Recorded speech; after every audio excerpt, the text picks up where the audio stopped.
mo ebetuma nkanka bosha wo mo share Ghana for be no mo bontoa e dey pa mamu otumi no. So first of all, no I said me kan here no owie no budget statement nankasa no mo de be 30 copy spend by throughout an adwene na ma hwese nka omo de soft copy e be to omo website near download the soft copy budget nankasa de enye de obe kan na budget no. It is the appendix, maybe a figures no one, and a budget power.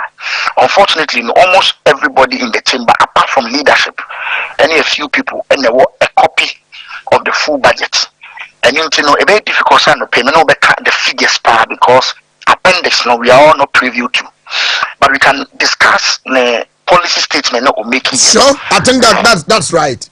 Yes, we can able to discuss it and no kakaka. I think that you know, a man for shepa here. A few of the taxes are or more cars or more baby yefiho or more bond one during the campaign. And no amount for a share any more power. Of course, my president so say the abano esododo nakufado Oheneba 120 ministers, and you know the government expenditure is very, very high. And so the expectation was that needing komoi onwa baby obetri kanyomaso. Or starting here, or say, or the 60 ministers, amount for any aje, independence, also your Jubilee House, amount for any aje. Meaning, I need a train budget because budget in the best the weather, we bit for 80 ministers, not the cost to the government machinery less than will be offer 60 ministers. Unfortunately, budget by say, may do baby, na me baby, figures maybe at the you'll be shocked. But then got taxes also first of all. And now about taxes, revenue measures. Or say 141, paragraph 141. Or say, Mr. Speaker, we will abolish the 10% withholding tax on winnings from lottery. So government mechanics winnings from lottery, otherwise known as the betting tax. Or say winnings from lottery, otherwise known as the betting tax. Now, last year, no finance committee, no, there will be a friend of Income Tax Amendment Act. So, Income Tax Amendment Act, no, you are Aminanta. I think at that time, I know for Riata, honorable, and what they maybe bar, Nasibijim. It was running to introduce what we call the betting tax and the income tax and the winnings from lottery. Now, there are two different things. Lottery, I can say NLA, but I'm not you. Lottery, Oka Lottery, Oka NLE, National Bibi Anasami Okuono. Lotteries Authority. Absolutely. Any friend Lotto. And then a Lotto operators na ye ewo Oko the mountains also Lotto Kiosio. And it is run by the NLA. And you what betting ye football, ye young boys, me young men no ekano. And no is regulated by the Gaming Commission of Ghana. So there are two different things. In fact, winnings from lottery is not the same as betting tax. Now the tax is new, you know, betting tax is 10%. And none of boys no kobo or cafe and that's what be bets maybe about my bets. That's what udia. And no they took 10% directly from the winnings on betting. Name obi no wakota lotto. We winning at 10% that. Indeed, the winnings on lottery, no, it was never implemented. Okay. It was never implemented. In Tubusa, would your paphobia or Bocha NLA? Lotto, no say, Makota Lotto, maybe 10,000, not about 100 cities. It didn't see that. For lottery, make a lotto. But betting any day, you take 10%. And no young men and women, come and say, and Kebeya are buying any free. Now, Minister no statement, no, he was very, very smart. Also, we will abolish 10% withholding tax on winnings from lottery. The winnings from lottery, no, also obey abolition, no, you charge a grada. So you cannot abolish what has never been charged. That is why Aminanta, immediately after the presentation, no, Oba Oya press conference, no, also you cannot abolish what has not been implemented. And amount for say or say betting tax, there's a difference. betting tax in the Egyptian MPP applying no bets in my bets. They did 10%. But winnings on lottery and not the entire the minister no either say he made a mistake by referring to winnings from lottery as betting tax, and now say he was just being smart. What this means, they say, from his, you know what was he saying? It say, as at now, I'm not say the betting tax in the only not in so bad the winnings on lotteries, no, and what can one absolutely. And so, if he wants to say, betting tax of 10% or year if you are any problem. In fact, to come on about me, I say, I mean, I don't know who really are, and obey the betting tax.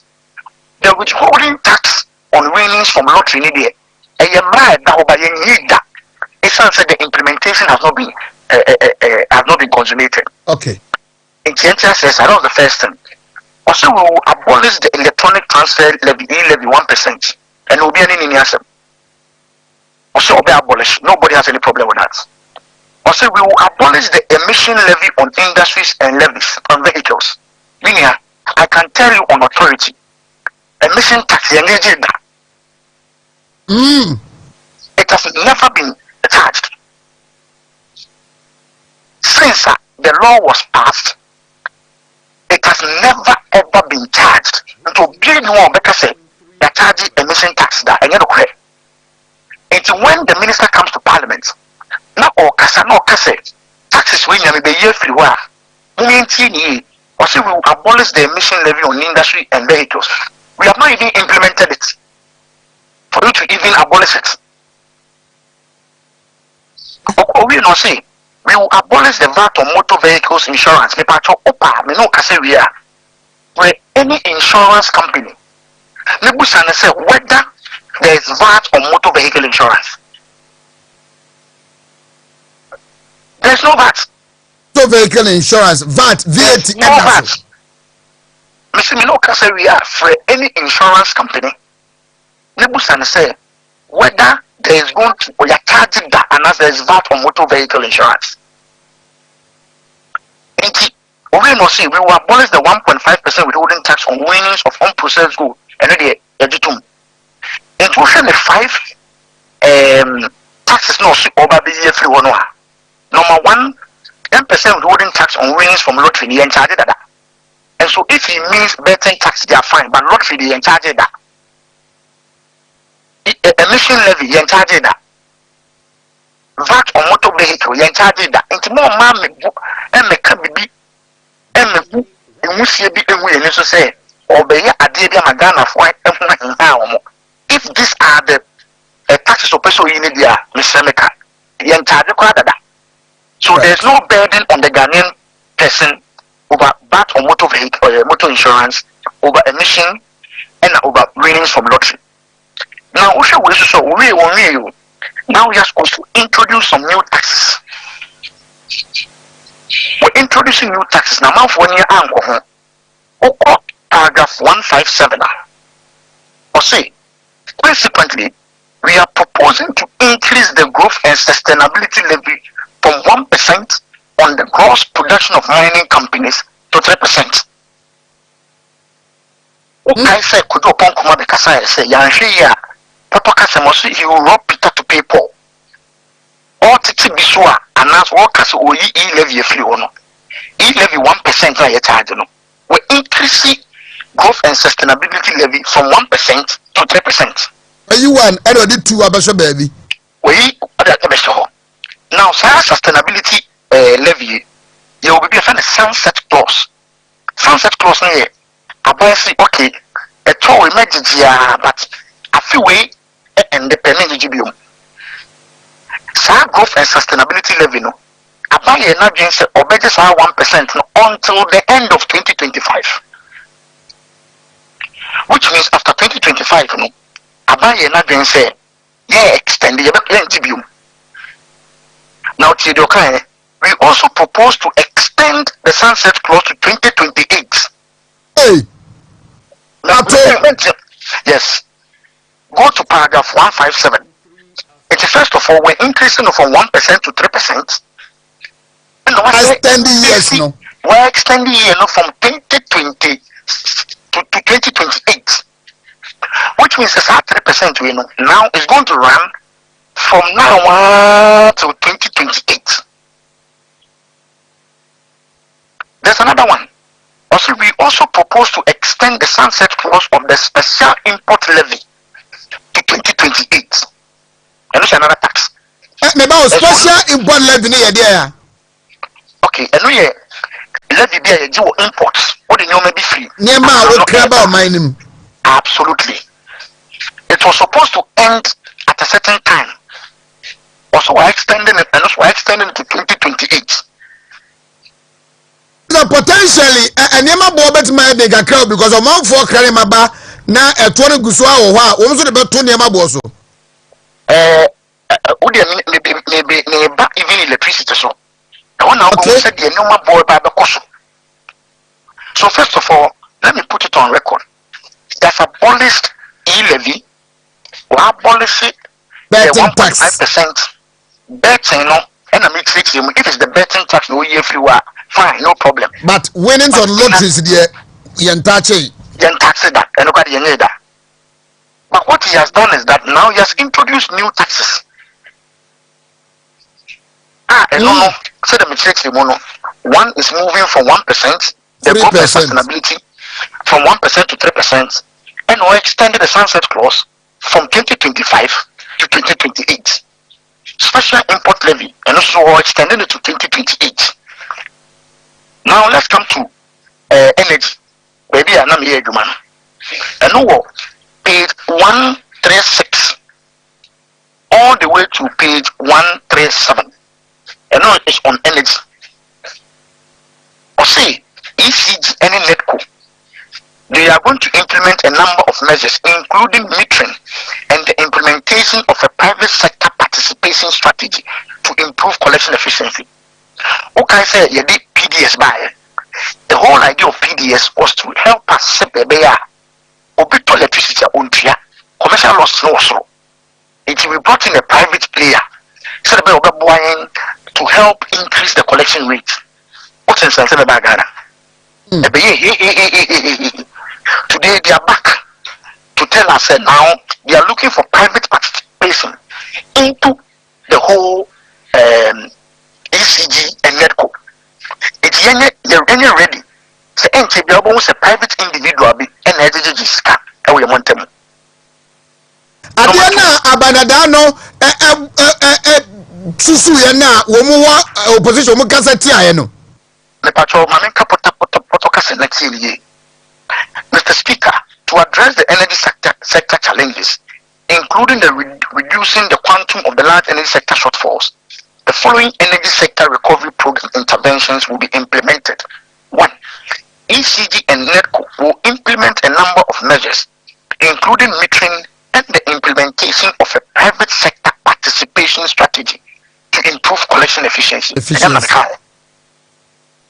And then implement the liquid fuel to gas swap through an increase in gas supply from 60 mmc SC per day to 100 mmSC. What I said last week, the energy minister said they intend to build a new gas processing plant, and the cabinet approval say on building a new gas processing plant. Now, your thermal plant, no, it runs on two sources of fuel. One is gas, one is liquid fuel. Liquid fuel no only more than saying gas. It's ordinarily no say gas no do so a cheaper. It's as far back as 2023.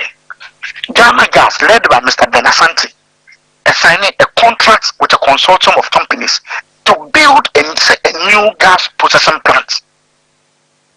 It's a new. It is a process that has already started. It is almost I just want to make the point, say, building of a new gas processing plant. A contract was signed in 2023. In fact, me no Kaseria, me say no the link, me say no pictures of the signing ceremony.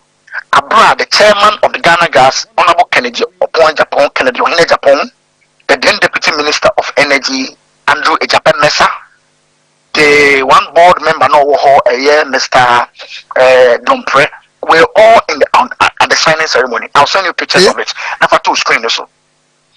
This was done as far back as 2023. So the idea of increasing gas supply, idea I'm not done for I didn't home. I started processes no Canada. It is all about the Twaswa, now go to III, also complete the IPP capacity renegotiations to generate some savings through negotiated lower fixed capacity charges and variables.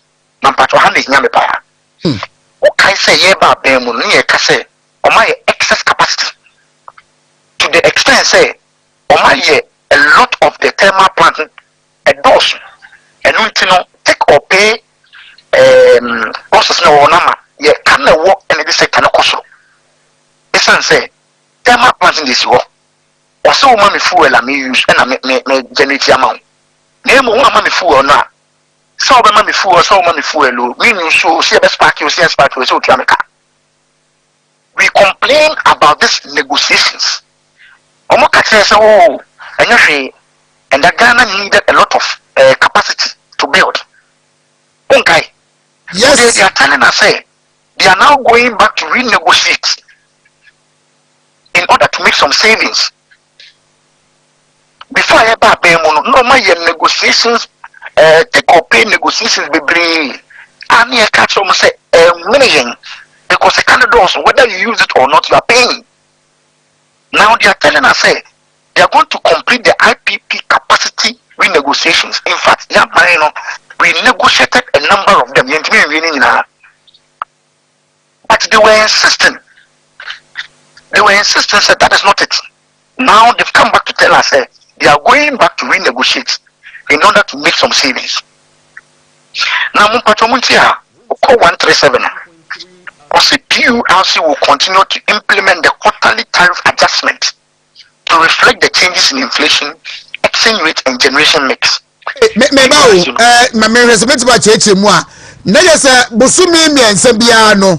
Edmokwa womushe ensione nkania ebuosono said Ghana inflation enema buo kosoro ana eba form no bosumi mense bi omusoso ebe adjust no mbehwe ama enena kosoro anaza aba form pepepe.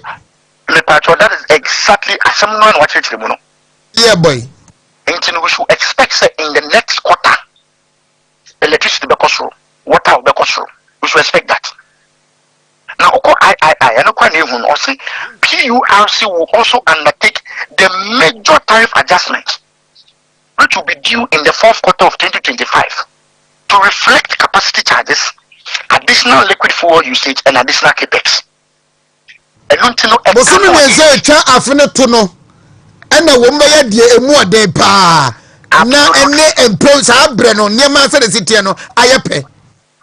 Absolutely. We should expect increment in petrol price, electricity charges. We should expect increment in water. We should expect that.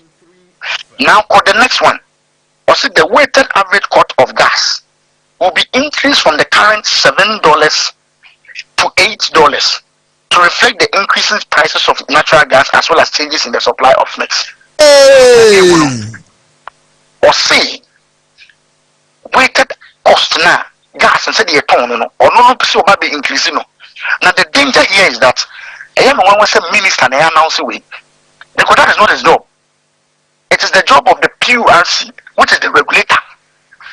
Or no, a sort of the calculation to tell us because of one or two things or increase the average cost of gas.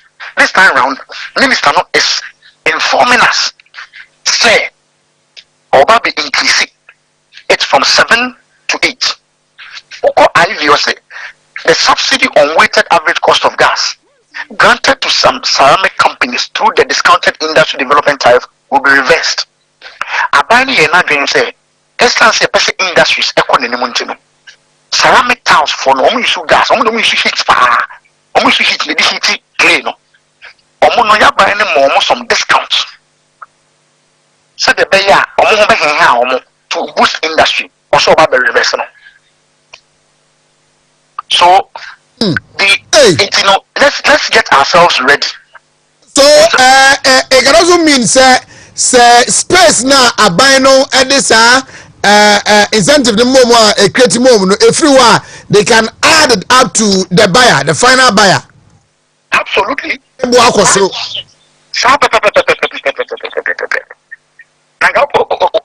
service, so on you know, on for Christmas. And for Christmas. So let's get ready.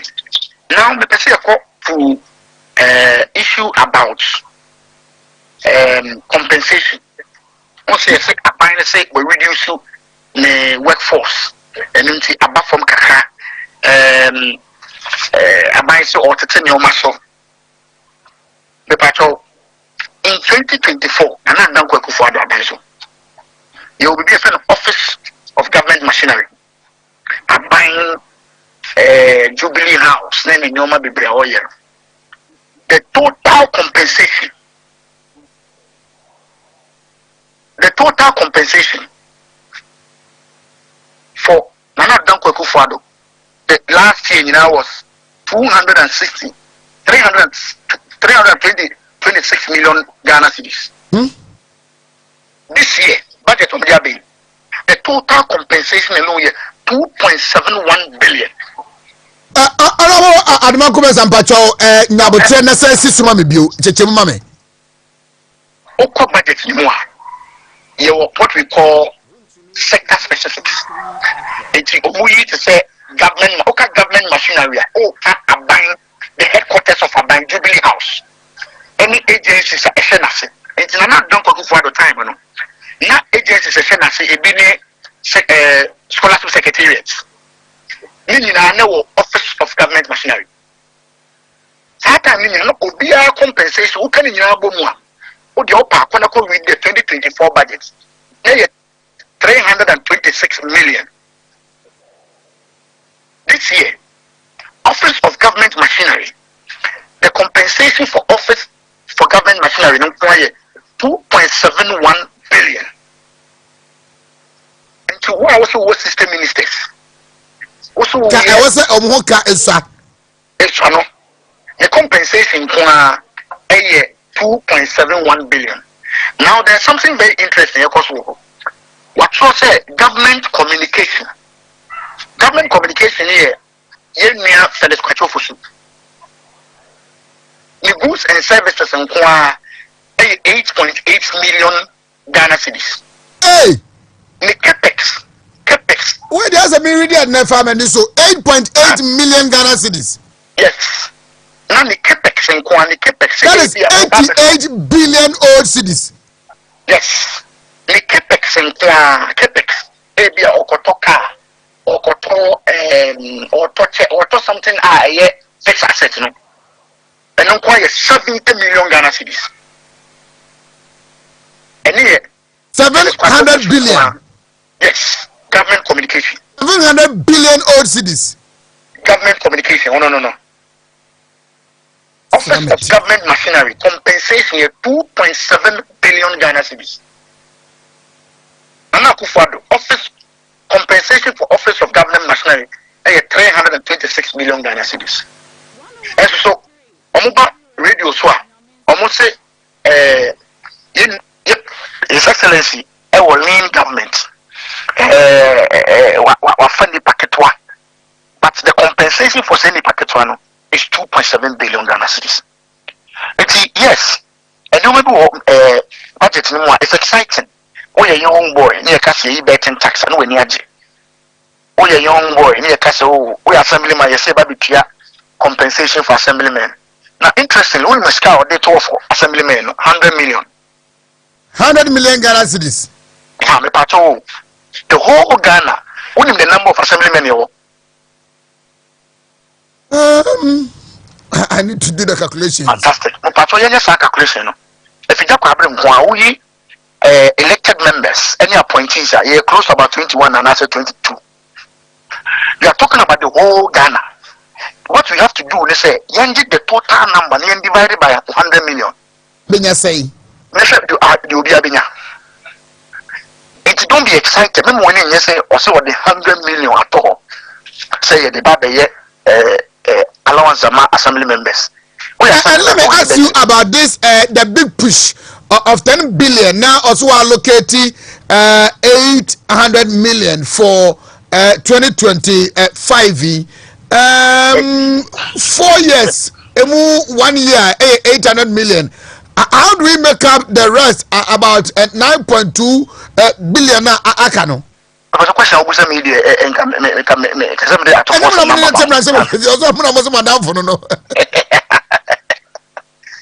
so if also the 10 billion a big push, not for 4 years so not first year went to allocate even more than half. Even the other first year, I find the 1 billion at all. In the next 4 years, let us the 4 billion. Into 10 billion, into half of the 10 billion. Right?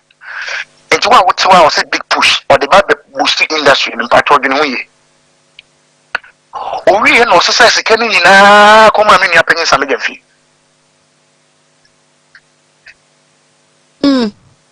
Almost a medium fee, $268 million. Good Lord. $267 million. Say some medium fee or no better gold. Is the only company mandated or more the money back or no quite a bit matter gold, the small scale miners or on no exports. We are an emperor. Or no quite money $268 million. When you say appendices no, security must have made office and one. It is our ministries. Sometimes some ministries bear 3 album. Yes. Ministries means a sika. Maybe okay, maybe a 4. Or more no music and the amount of them fee. Sika said will try a woman bank near a seed money no. It can be about crown one day. Or women's bank no, or 50 million. 50 million Ghana cedis. Ghana city and the Bank of Ghana law no. Opeso will be a commercial banker. We have 400 million Ghana cedis. Na Jomama, Mahama, on it, I took force your movie, sir. As I'm going back, I know now, some 7 brothers will be a young now. What about the 71? Into 2 Women's World Bank and the part of microfinance, savings and loans. Think of Ghana merchant, they say, Ubia Banga. I was a Winyasika Pudo, a seed money. 400 million. 400 million. Now, as this seed money or Dema Woodman Bank near 51 million. And the next effect was a bank or by microfinance. Obey savings and loans. And Yama, no more. A day in some way 2 or more any moon tia or more to Obama and this in Umpachomo. Or see, almost seed money of 51 million Ghana cedis. 51 million Ghana entering bank. The best it can do is a small microfinance and a savings and loans. And you know, Yadana say, obey the Emmanuel is on ye. Yes, so you have an opportunity to interrogate the figures. Yamia Dumwa, Thursday, the minority led by the ranking member on finance, Dr. Amin Anta, who is the former finance minister. Let's see about the press conference. Now, the response, the alternate budget, yes, we are by Thursday and Opa. You sure say all the radio stations ever pick going forward. And you know, these are a few things that appear more budget. Honorable Collins Adomako Mensa, once again on behalf of my viewers and my listeners, I am very grateful. That's a pa. Fija Kwabre North MP and Melino Edin Komono. I am happy.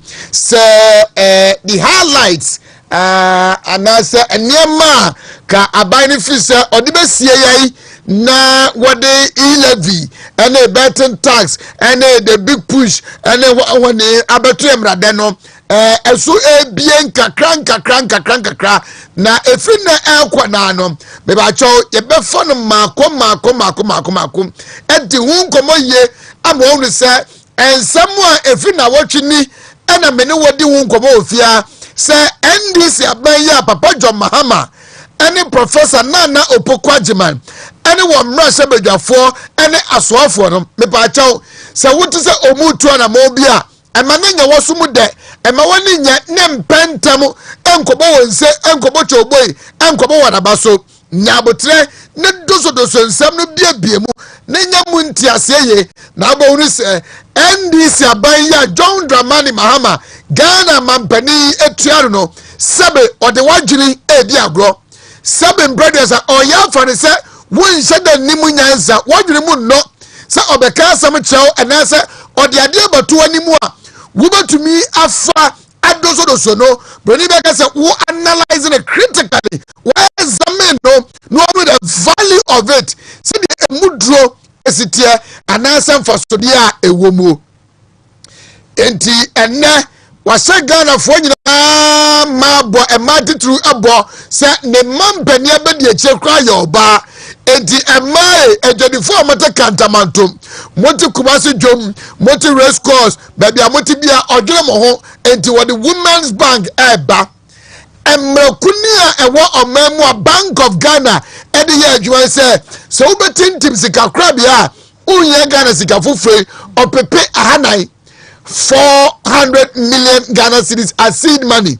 na sɛ usu bebie World Bank na Women Bank na udi 51 million na just say emremu no Bank of Ghana kura sika no wo muntumi ma ho kwan e ma yemfante bank no nanso no yebekosoa edi ho nkomo Dr. Evans Dia financial expert na anopai mene ono so eni nkomo say enra budget no otie bi na ofana say dog anopai ma chan Media, I think she papa me I think committee and fears of feeling I to me a monk mumpu.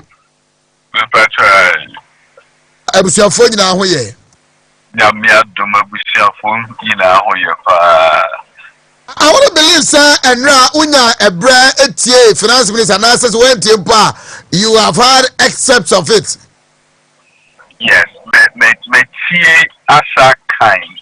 Yeah, or the binding name Kakrani said the final one numbers no woman the yin and sankai in the Sabeka numbers no measures the free reckoning becanti and come be a bit DBA and be the statement now or the making motion on the floor of parliament. Absolutely. Sample and mema me many years here. Ene me ma mo Kumasi Dwom makola Kantamantom abobloshi wo mu nyina pese omunya mu ntiase mu na makodare ewo sikasem no ntotoe ene mu nchechemu anopai budget anaza statement of papa be kenkan ye no oman yi ba bia bagina yesikasem ahokyere cost of living near ade no sei na eba be ye no de amaye the dekan no answer na onka ye be ye ana NDC aban be ya konanim no me de bia meka so udi kan hwe wachi answer MPP ye ene epia ye de aban no ekutru by December 2024 se nipa etisa de na se ne ehu ba bia ne wo ana fi ba bia ye keka ko. First and foremost, no, you know, COVID-19, some ladies we are seeing US, Ukraine, Babiano, and my new mommy, I think we are saying, but you to grow economy by 5.7%, ending of December 2024. Minister Kasano also more target 4%. The patriotin you will be a 5.7% December 2024. Net o target say ako wanima baby e de bekwa o so de bekwa 4%. And as I said ya buy a chikakra the patrol the American party because yeah they could prove 5.7. Yeah, said ya o mani besia tumpon no baby e de wie ye bonya boso me de to so aduasa ba ko 31st day of December 2024 no aban wen susu ye say baby e de wie December 2025 no e beba form asene 2024 de no. It means the targets no ever from class in the near year dada. Mining to me and Senate 2024 and as a 2 me patra and no target a minister no me patra or no session. Oh, international reserves no. Dear MPP are by born who more dear and one especially Ranenka, if you are seeing every or how and Kayukum. Ye free big Ghana's gross international reserves. Ye three money call 8.9 billion. Nenka Ghana, it will cover be a 1 month, 2 months no. It will cover could do 4 months of imports. Exceeded the standard benchmark of 3 months. If I shall be a former banker. The standard benchmark, it will cover your imports no, 3 months. First, near call 1 month, 2 months. MPP are going to mean enough reserves. Edema, for home, a baby or Baba Betwaso. Then Kebe Dr. Mahmoud Baumi and I said John Dramani Mahama. Omumu Bia and Kobe Twaso, Omu the reserve, a bit to make 4 months. A broad normal standard of 3 months. No bacho ahaso ma memna mu kakra kafra se yenkomo yemebe babem nature se me chiremu ama me ma mennom ne se ye kra yengomasu yankon kan no yatiase yi a empampi no oman ntoto ye no aban ne tumi bɔ ne homode enya sika bi to wono mu a se putuprum bibi atoya na obi anko emma emmekoye mmoa sika yetanya to wono ye betim de ahwe ho aboso me miensa ena by dada no efri akonya so no na watuma ye ama ye nya sika betim de ahwe ho so aboso me nan but for Kasem, this is the amount is $8.98 billion. And to say you can be dear for you were enough dollars. You bet me the and this is very remarkable. A idea of some boy what a ma Ghana Maina etiasi. The Tosumiansa. In terms of domestic revenue mobilization, acquire your first GG scadi boom, government revenue, increase here. Emma, nipa bebre mama because you need a lot of revenue if we oil ho e buy. That oil ho na nam yaman say modern ma ya buy a chem na year enu nti no budget here ya beka ho asemi no. Omude sika no mokopin na na be gina nyoma mienu pa so. Baako ye gold ana baako ye oil.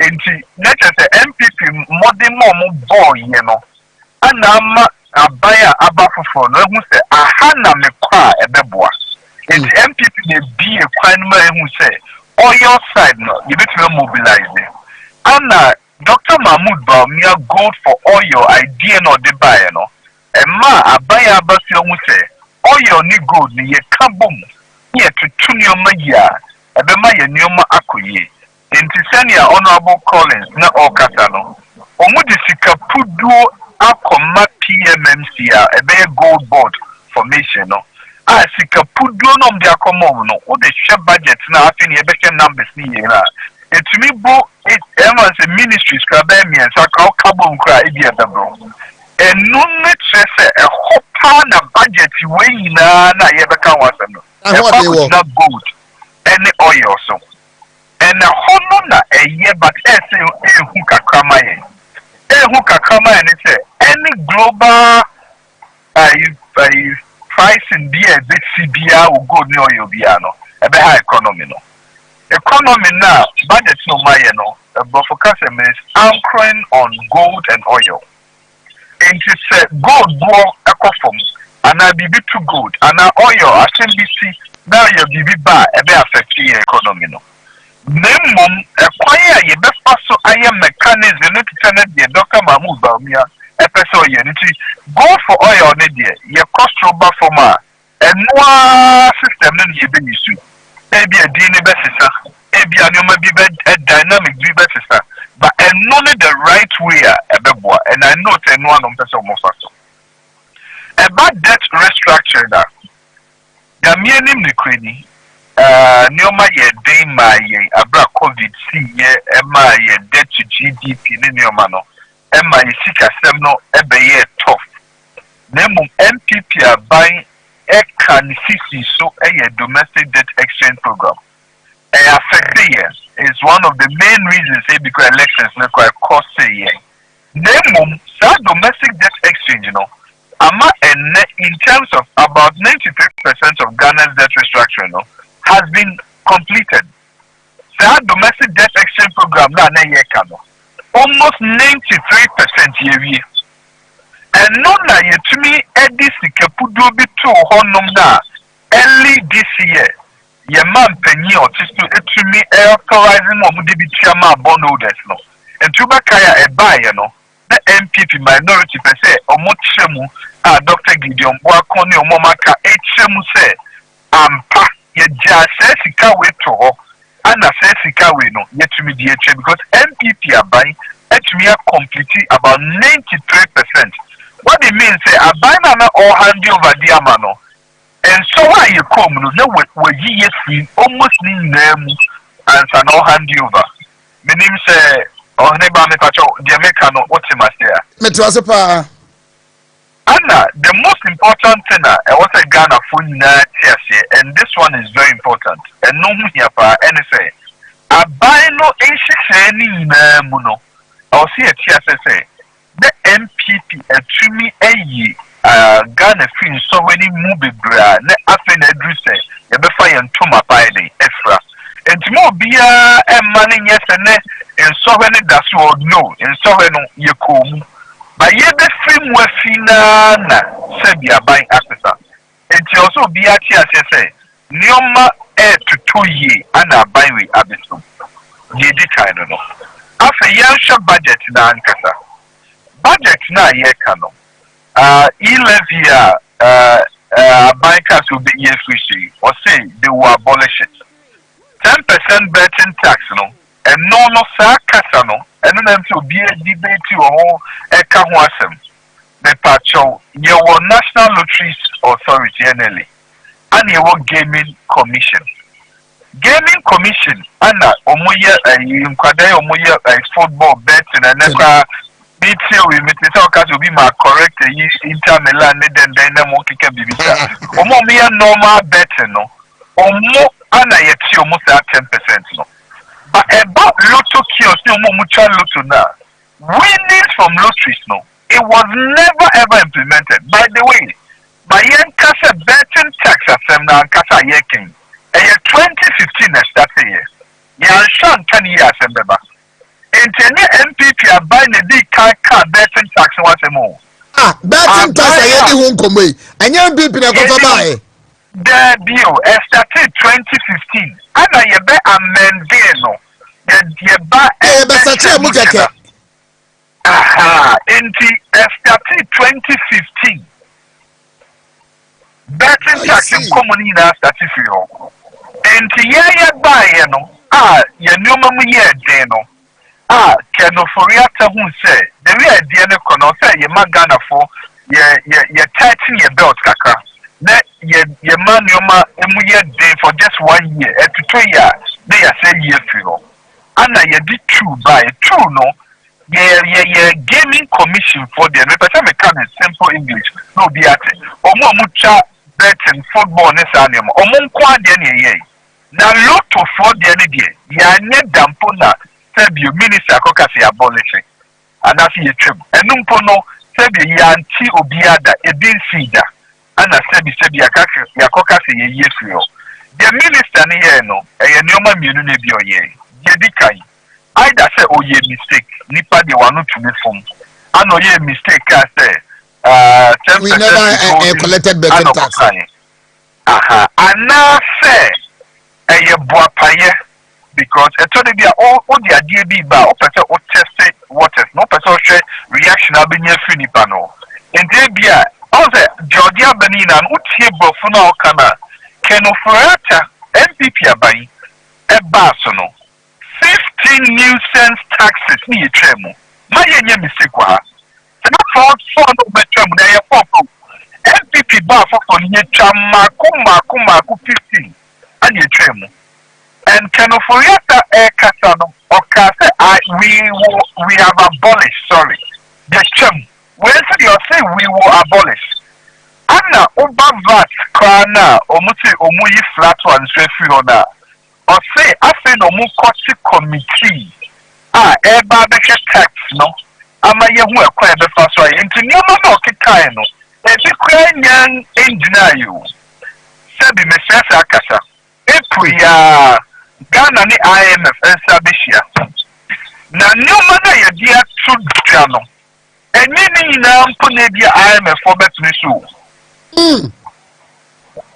enye ni na mpo na IMF for betumi so ese we no kwa de eyensusu ye afa ne ne IMF for gotu nkonya so we get to na so munni exactly eno na waka no ebi wo budget mu a eda so yensusu ye engineer p because April no yeni IMF shia ana ebe finalizing new maybe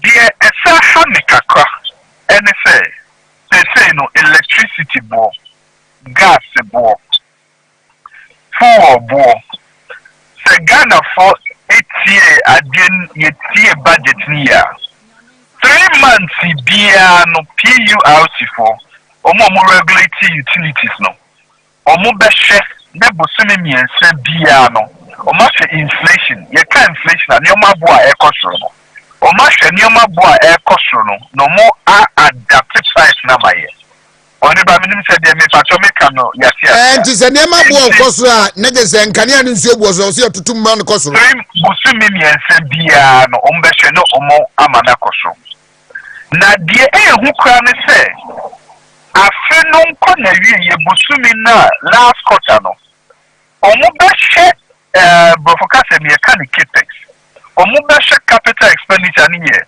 ebia ye kosi ye koto thermal plant fofo ye koye transformer bi ye ko ekadi e bobo bi ye capital expenditure ye assets ni omo bi e bob bi e wo utilities electricity water and so on ma no omo be hwe sa boni na sa dia beka ye ho ben no dia be afeni ko na wie ye no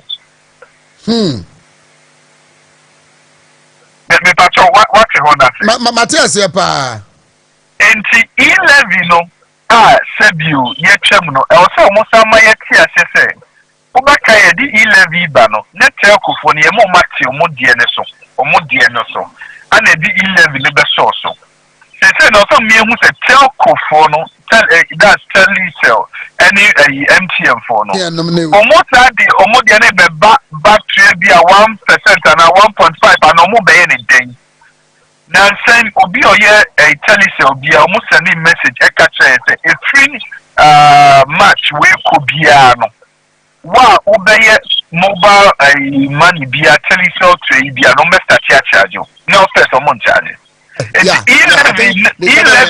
match 9th of March on 11 be free hot dear but who you see telecell Vodafone the patch on me start charge you enti ebia abai yini die na free eye na mmom be bill so ni o ma bill so ye den e koso after we be ba be ha me ni wan kasa now adie kakra me die e ha me wo die ye tie nyina ho ne se ya kasike pudu bebre but ekwanya yenya sika no in terms of revenue mobilization no baby a ye pipe sika na free no se bio bibi to yen kakra ye ho betwe ye de kai ye de 1% a new levy on gold production ebe free 1% akọ 3% the patcho ye ina ni se galamsey it's a bigger problem my university into nan kai bi anka me hwese meti bibi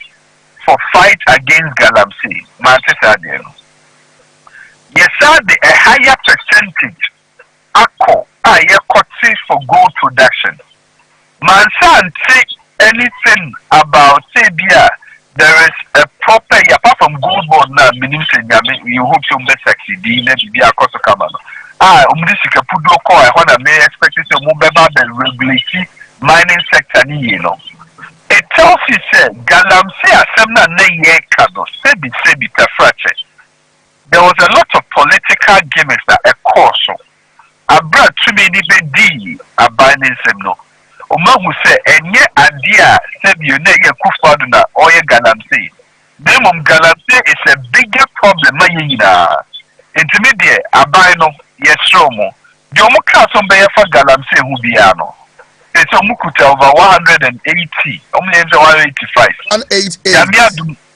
186 ombetumi apase law no ombetumi asesa nyoma omonya de omukaso mbenyi bia maybe bia nkoso wano road tolls nso no ebesa aba ese me no mukase me na highway so na mapake minchiashe they say ye na ebesa tietia eno de any problem and the year fa kwa ne so no any major problem bia.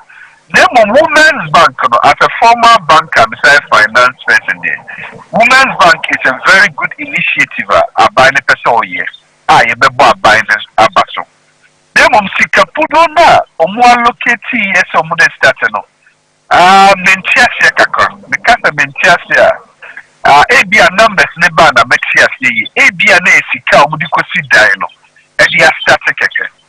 And then, will be any commercial. Ghana buy the chateau, no. The veteran say a basic by a diner. You be a woman bank, no woman. I don't know what they call it because he can't some I mean, say, I say, and I mean to me, Casa to say, me who numbers no. Because of course, all the about 51 million. 51 million all the comma, and could be a woman's bank. The pastor and next. Before recapitalization, quite simple, a bare move for commercial banks. No, the minimum capital requirement would be back to Bank of Ghana, 400 million Ghana cedis, 400 million. Say Sikania reserve, and yes, Sika, a DAO.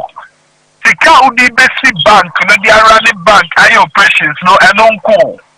Hey, me who 51 million, that's my confused, Kaka. And a beer, bank you could have been a special rania, a beer and uncle. But send you yet send the other expected a very commercial bank. It's the mayor should be a few in the Omuyan could be because you cannot you both in the and you're able to be a commercial bank.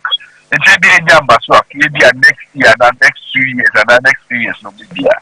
And yes, also dear, the a beer or Mukwa Koyen microfinance. And that savings and loans. Maybe a son on person. And also the women's bank dada. There was this savings and loans, a women's bank. Kumasi dada. Women's world. Women's world. And she say a small bank be savings and loans, microfinance, be a material. Then a buffet. A commercial bank no move be dear. Me say me can this say be you call your kaka no to be in Esabeka. Dog, enti arepay mama na say na me fancy na yen try for numbers no. When they come in, we will come back to engage you. Thank you so much, Mr. Most grateful. Dr. Evans Dia Ejosha Gideon Boakon.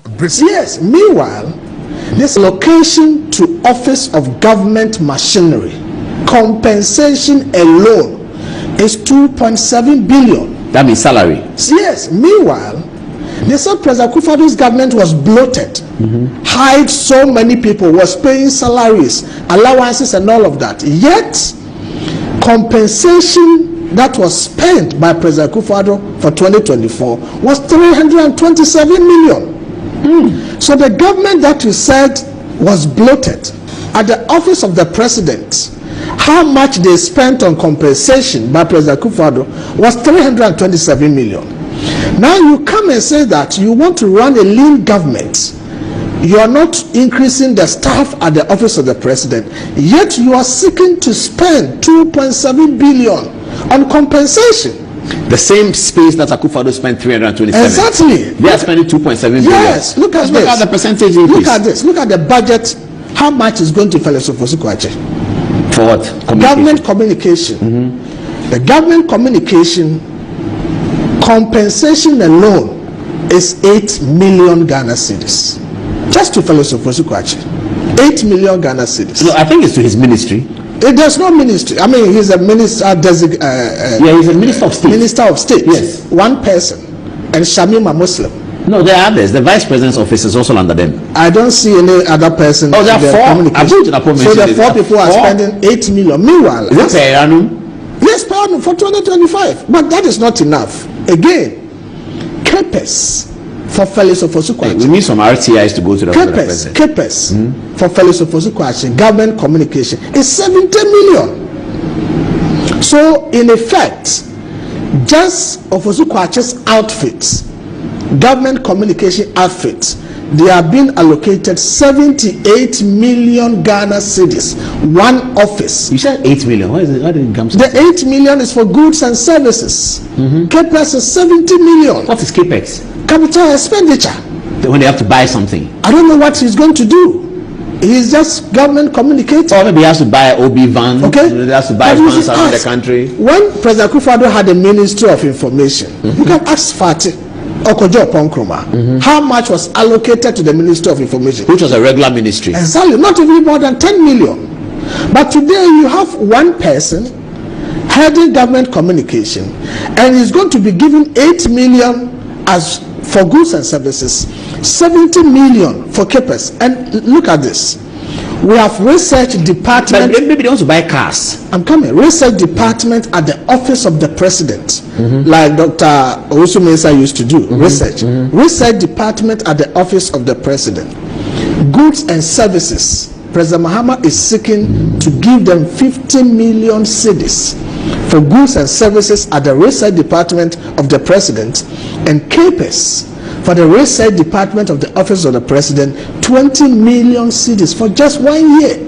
It's bigger than 2 or 3 ministries combined together under Akufo-Addo's government. If Akufo-Addo had 80 ministers and was spending 100 million, and you have 60 ministers and you are spending 120 million, can you come and tell the people of Ghana that, oh look, I've reduced the size of government, and hope that they won't look at the numbers?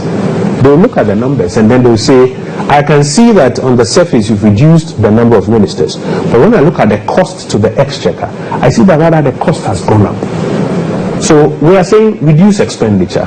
We said we're going to reduce expenditure by 3% of GDP, 30 billion. You will see a drop in the expenditure by 30 billion. When your budget comes, I think what you should be looking at, you have financial journalists, etc. here, what you should be looking at is going into the numbers and asking yourself whether the numbers have reduced. If the numbers have not reduced, then you know the government has deceived you. Right. That they may have on the surface reduced the number of ministers, but in terms of what they are spending on government machinery, the cost has gone up.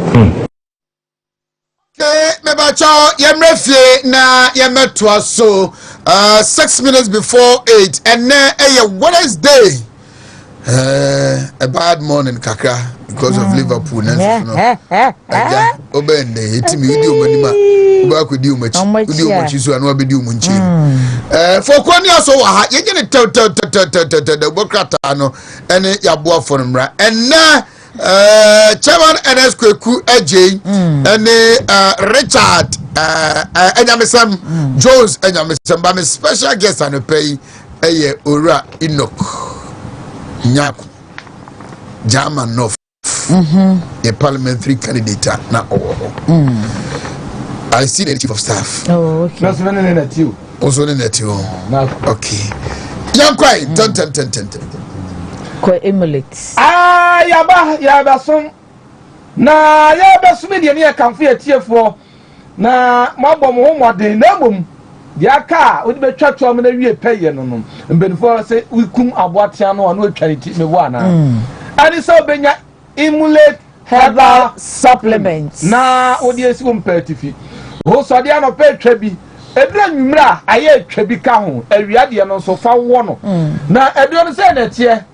Yeni pedua no mesie kama we apostle safo kantanka the African star na kofa ba na yedura boduma tatahe doctor declare so kofie no kowu akopebi na nom na obenya hoden wo da yare paso a mabusuam pebi mrew wonum yu abenya hoden ma doctor no kra be no wanwa ehwo danse do so bebre ntini ye kanfo dia mawo yade bia wonum etu ase eboa osiesie oni pedua no ntini ye se kodo koje bi yade hodo ayese ni eduro entie modi wo bedwemu no so nya emulate no mu a o be hyembo wani na wo be kwa test no yes wo no mache wo hye center na enti ne kan form so ko be bi eto ebido ne ko bi sa pebito ana so kokole na shop a o ashtown wo be ti do so apostle safo kantanka number nie 0535 112873 0535 112873 no more cut out the just now penny de bre tie for nya phone na ya de ni tin kon sisi ni kotojo na beti na bacho na bakon na poso ya de bre wo ye de oba ni atwenti ani aka no OBD ni akira se say obia bedidi amen patch daily graphic kunini da bo yanko bashen 10 daily graphic ene ni nyina ya budget honsam wa 5 taxes to be abolished, e-levy, COVID-19 tax and 3 others. Budget deceitful, lacks hope, minority leader osahine afenyo markets. Government plans to spend 291 billion Ghana cedis in 2025.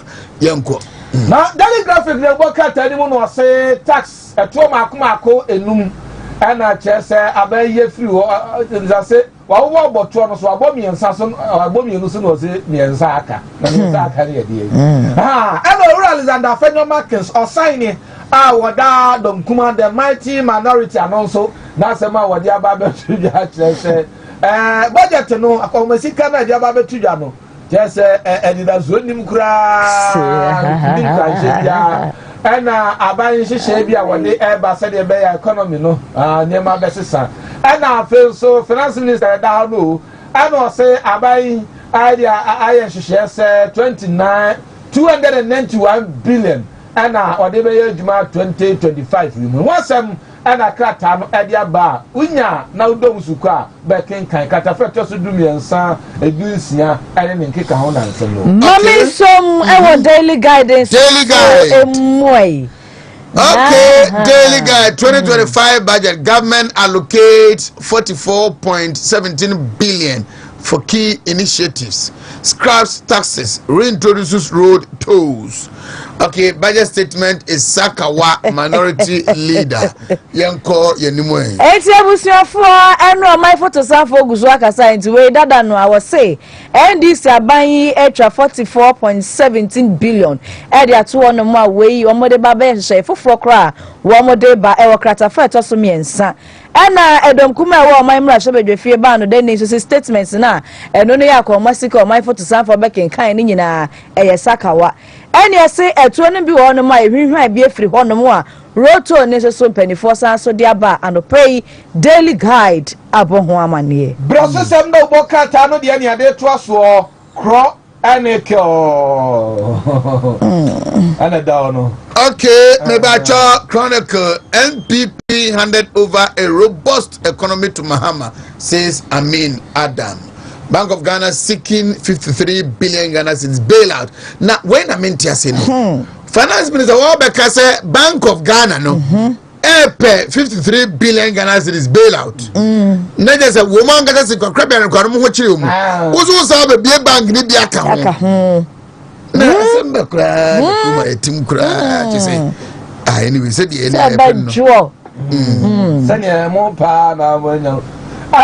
Kate Yasama Wadia Baya Ya Chronicle or say Urato Force and Casa Practice Wajatum.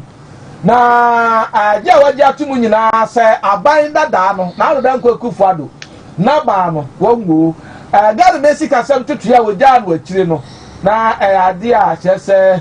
Wa ho de pa nti amwa sam ora Amin Adam ena de atuja nti ana fe usane ba ase a ya se aman ga de sika kra bia ba ta no wono no kwa kopesika ye bailout e de ba 53 billion Ghana cedis no kope e de ba nti to force so na sema wasaka no na esoro wan ko na ho no no se che ma Mrs. Abnada pa I made phone once I said my Ruta natural product. Ruta natural product to just on your second copy. Now, malaria, dear daughter, to us a bony pediano, anti coco pebi for certificate. When a malaria no be, wouldn't you be so unknown for born by for free malaria, dear home. Now, for your Ruta tonica, and also you might say, time for the other to us, Yama Wato. Now, you're tossing me and Ruta live. And about Runi pedianum. ama nipadua no so nya ahode so ko aduane a odi ya antumi anya mo anka be sha so mo ache kumpo etimi ohuru yi na afi honum na aboa ya ne yefa nipadua mu zoom layo ebe sesi nipadua mu mo nya ahode so ko ntize ko pebie ewo be bia twa bidro bia na emwa wo betimi ni doctor bon komo abisa no na chechiro mu yie ewo number ya de ma we so 0244485632 0244485632 Mamen dispatch ewo the daily dispatch the obokrata ni susumwe na arope government allocates 43 billion to various sectors of the economy. NPP were better managers of the economy. Stephen Amwa. Sector on its knees. It's na necessity ade aban extra 43 billion Ghana cedis dia to one more. Yaso ne ba be hwe na yetumi dia bo ho bra eno no wakrata fa to so edumienu. Ena steka so se ye ka se economy pa ye ntutu nyoma ye manage ni year MPP edemufu a pay the daily dispatch. And so the no. Ma young call the daily statesman sway, name fan 20 for Nansan and Bebo statesman so. Ghana post to say, oh, my dear Bia, or the Bakamania. Post to me. Papa and sway. What the Bakama, what or your credit if you know their question in some. San said that the young man a deal crotufa King Kum. Just say, and then qua what and no bedu. No, they are glad you are commando. And Tidiade, say ye Diane, say ye Drew, say ye Tadia, say ye James, Mori, Momoni Kobe, Banchino body, and episode the man of the Shibu Amon. A Ghana post. Who am an episode the Bagan and Swa, for Ghana post. Na Ebeba, attitude. The daily statesman so the end what you about to be. And young Korean Korea now. No, we're crying Munyana, budget budget. That's all you're born for my birthday wishes more quickly. Your money tell na young Korean. Why? Now we shall for GC brands by. Now, what buy and what you mentioned, and I'm in Concord. Now, Liverpool for and now could be answered. You almost say you Facebook. No. And the Facebook, you somehow. And I are correct. Over to me now. In the next 48 hours, Facebook will the carriage on it over because I will see Joe Samba or social media. Semi now, your cast natural say, GC brands the same. Bomodia say when Sabeka soldier ventilated bomb. I agree why you may be a coffee, a coffee, and so be a journey or quackodano. Now the assassin said about when I'm yani in a beco. I dear Bachama Panonia, what else so called Timisadia Quadma, when you be there to bottom, when you be there to a noon, na the Pediano so Timatasi, Abrababa Cosua, and in a bottom, and Tibomodia, one didn't so here pow. And Unya knew we are not the soldier ventilated powder and swaka home. Why I ya when I'm getting much more young, what you know, not just a powder no. Shin Sansani in Asi, and Tico baby a tongue a grow, and answer baby a tongue coon. Walk what you have one year with Shenina for soon penalty. Gusto mixture. What are you on? Sir, I ya for my mania special appeal with Mabosheba. Me patcho Papa Bosheba. You can go to him, Mr. Gusto mixture, squeeze bano. Mr. Manu Sumame. Papa Bosheba, we dear, Mr. Mikro to Jim. Bra Bosheba, what for Bosheba, Mana Bosheba, Yura Bosheba. Oh, Bemena, Ketachi, Domberima, Saberima, Bema, Bosheba, and I need that swab I'm Boka 500 cities. Make you free. And a quampas book and meet me. The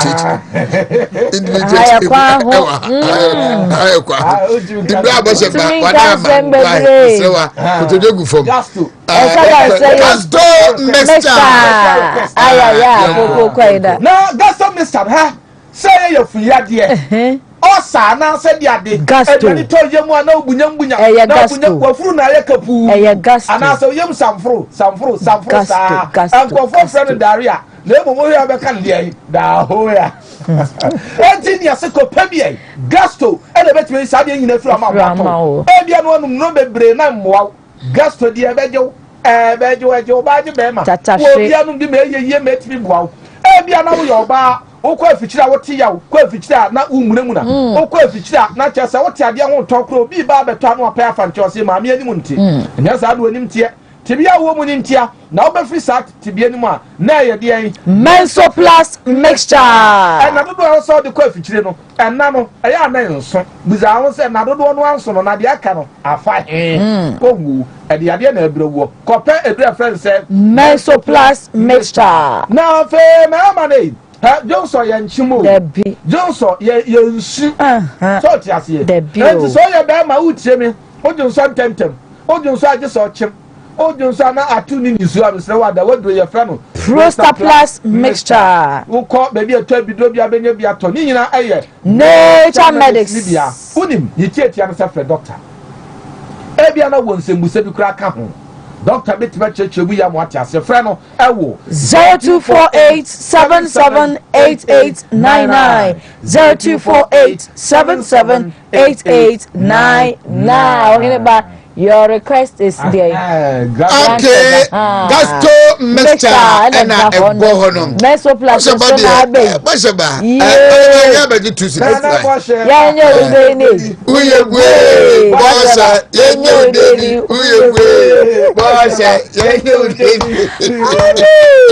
Eti Thomas Oheneba kwambo achezo sheho. Mon kancha Oheneba kwambo acheze meye adwuma. Onya se wotete me no.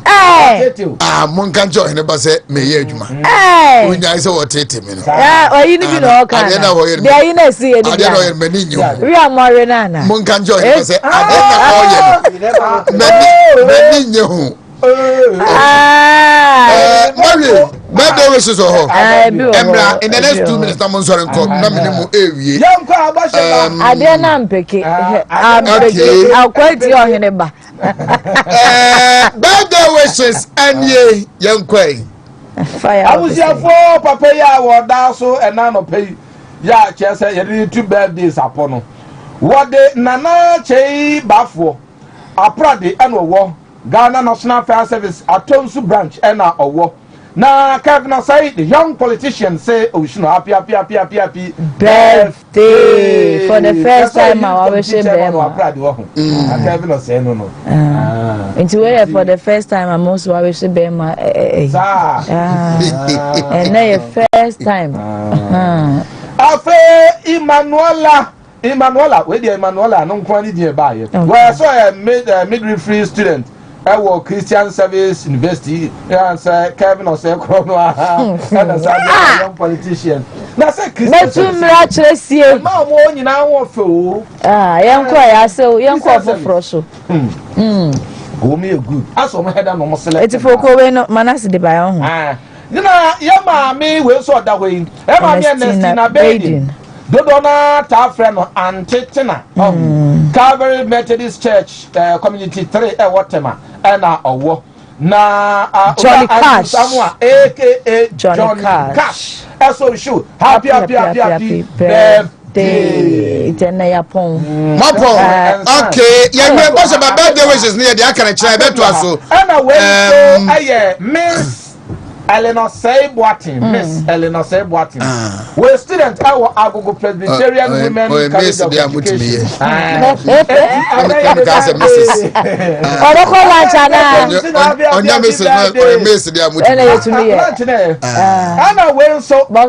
We're Canadian. Now we Iceman or Canada. Yes, Iceman or Canada. About your boss about Mammy Globe Educational Center. Daniel £1,000 scholarship. Yes. About your friend in 10. Chairman NSQ Kweji and Kwabre Richard Ajamai and Kwabre Namisem Abetwas. Menka disappointed honorable and I say honorable you waiting. However, senior, Nyamia Dumboko now say, yeah, I check papa, I finish your pants. Now, pum to say, Namiadumo, with the Nanko party. Jam enough. I want to say, You would have without Queen, Namincha or Tifo, Namincha German of Wina, Namiam Papa, coming to Busiaco, Bana Manchana, Namin, Namincha, Miami driver, don't that, Namin constituency Chamai, the constituency executive near German of Eboko, about to say to be in Timimaha, and Madasi, but it was baby of Chabon, a one is unknown. The collection here by Hanning Penny Fubi, Kumu na Yami Pena Oye, German of Yakon Nanso the Epen and Timum, and my in this evening. The German of Dubisa Hoboko. About to say, you know, German of one of the say Bono Regini Nana in your one seat. The seat name, one seat, Bono region out of 11, 12 in your one seat. Wow. Now, me dem timu say any baby am koyi Bono region. Me de subo bebe ibumu. Yinti American na say oba German of German South, Lukum West. Ne ye major challenge paye ya kwan I link from Jinjine to Sampa. Now only Oheneba no bibi. Ye be kate sword. Be 6-7 months kwa na contract am outside. Emma kwan so. Nti ma eho campaign e den pa. Uba German of so ade ehia ye pa ye yakwan. Ko kashu no afi wonu mba nyina no yakwan enye. Na na major challenges bi wonu ma ase yama ye ni anko ho. Ba German of particularly ade amami edi nkukuo kwa ye chieftaincy. Chieftaincy ade edi minya pa e wo ja. Why? Ewunu na akoye two fashion. Sampa ankasa na chieftaincy wonu ma ase na akoye NDC MPP. Ahensem no. Do say amwa me kura ba na ahensem so na emfa me ho. But I say bi no de ya obi anasa bufu bi ebe sure party ni so. Ba me tu nim say party de nkinsi won ahensem de nkenfa ye ho. But you say higher pa ukobro region ankasa. Do say ade edi ye nya chieftaincy na ya kwan. Ukosuyan say ya papa ai am ya chembe. E kwan ya na ekoku tukuru ya yima. Sa kwan ye kwan ya na anka ati se enye kwan bi ya ye yi o ke bitimi agu na nke tenya campaign message ba o kan ne empanifo ni bi fi se bi a udi agro menua e bitimi abasa o ba free minister bi ba frena onfa because me ka se sampa na ka fi sampa ne ya review ka fi no kra wo free minister e bi sa ne se ka fi no review no o hunu e bi social media e no kra na se nye no kra obe frena onfa ti you lose you dey make me aka say fa be brain no me the support be boy ministers ni bi oh yeah me the support be boy ministers be be because me the case me communities be blue hono ma me your communities na wo hono no just enya ade kesi bia o ebi kwa na network network o anke betimi aba o ene ochina o timi say last minute e kwa day before election na network ayi ni buy. Wow. You say that we force you go. You say you end this ni ko ya abaka se so na aye. Oheneba ntisane mani na ene ma. O timi say ene man keten bi na ma ye se fa Bono region. Ama se bi minua me beba fa ni Canada mo anko ni timi di seat no. Na ka na so na wo din dada. Yeah. Nto mo consider ho na omode to ma no. Na ye ho no so try to be brave e wo honom. Ye wo fantra ho, ye wo bunu ho honom. Nti ye honom de enye easy. And over German of in particular now, seat no, and this for 2 terms, and MPP call 2 terms. And TNU and this no 1 term. Into the second term, I open it. Into the idea history no, Sana net here. Into the second term, Nanka Sibi, when I can make a kuchin in the side. But only about friend near ma, me and German of her. And yes, that is my worry. Near ma, me that say a mouth for and share or some pack. And from Tuaba, name petty issues. And influencing omu decision na because we so we be and near more heba me ye pa young guy must so project me ye me see toilet facility me am di bottom sika me ye we me ye park me ye cheap compound e dey ma community bo so me tutu ne ma me ye enso enu achi nyina no me kwa me sit no kwa de me dwe ho amenti ase even obi me and enye se wo open ni so ye bi onye bi one dey wanya hwe me hu me tima ka say one do wa nya bibia no ye enti pressure me de man ne pa num say sit am ni so ka say sit pa na bibia timi ka say e ye di ensem see ebo say sit we de bit ma je nanka German of air number 1 because project am ye kwan enye tata mana drip machine kwan ba ye me fimi ha machine na me ye kwan project bia me bia invitation e dey na yesa me ye yes me ye bia na ne Oheneba ko se wusi toilet a year e dey ma community e ka se na bobo o mo ko be buka be 150,000 na me ye ma ko tre me chichi compound me ankasa e ye e dey ma me community na we nyina chi no na ma lusu election no o ti do odwen ho awon ti ase ba we su nyina ye lesson ye be sempeni for say ebi mo ye di to me ni mo a at least omo hwe omo ko down no mo take the grassroots na e ka no e be sa na ye youth no a yesis no omo be ya bre ebi anase be o de wonya adodode di wo party mo na ye so aye ba na because younger ye fa masi so am ba politics na ma yes anya ma wo nyina na say I don't did ma lusu a e be din aye me yasese bia next time bia memra bi. What has it taught you? There a culture about elections, politics, and then nipa ye new mu etu anamo sabe ye wumi. Me Oheneba ma say politics na ye no. E bi MP development. Because ubeye development and money pan e bi a minute no. Baka kwaji be 20 Ghana cedis na oto ba tiaw. Na politics na ye no. Na se dem sikan ne mpanifo no. At least money ye na ye adwuma no. Because say because make us a network in case any gidi bia solar network because ko be to say ada di mbona clean e ho e could go border it is a boss is a crocodile network na nya dwuma solar network no mo di aba mo di network ne ba no opponent NDC ni na LED network ni di ko okrum ho no na me PC am wo ho no nim ho hwe because he's the MP. Yes. I don't know see a government ne dey adenaba nte ba say na MP no wo honum na ekolidi nyema ne ba kwa na mi PC kwa na mi hwe nyema ba tena yantimi an sipu no an fa momo ene ya kwan ya cut sword 8 months contractancy site 1 month to election and a contractor by site asama no baka cheti memufo yinu agogo no akọ 4 terms until man olusu ni seat enua nursing cheme become east. Yes, uko the constituency wa e kwan be ase ukwa ni ebisa say e dey pa na moya ma constituency no e wo mu se bia school na de dem ye ba e kwan na ye major challenge no atena wo campaign message unya asem bia en kan chiro nti ma campaign no e mu ye dey ma e bi kura na nye se bia mi ankasa eni ma na me ye na nka Oheneba nka 15,000 nka mi nyawo asante we just obi hunya be 13,000 12,000 edi wini ye ba mi 15,000 plus ba mi lusu ye.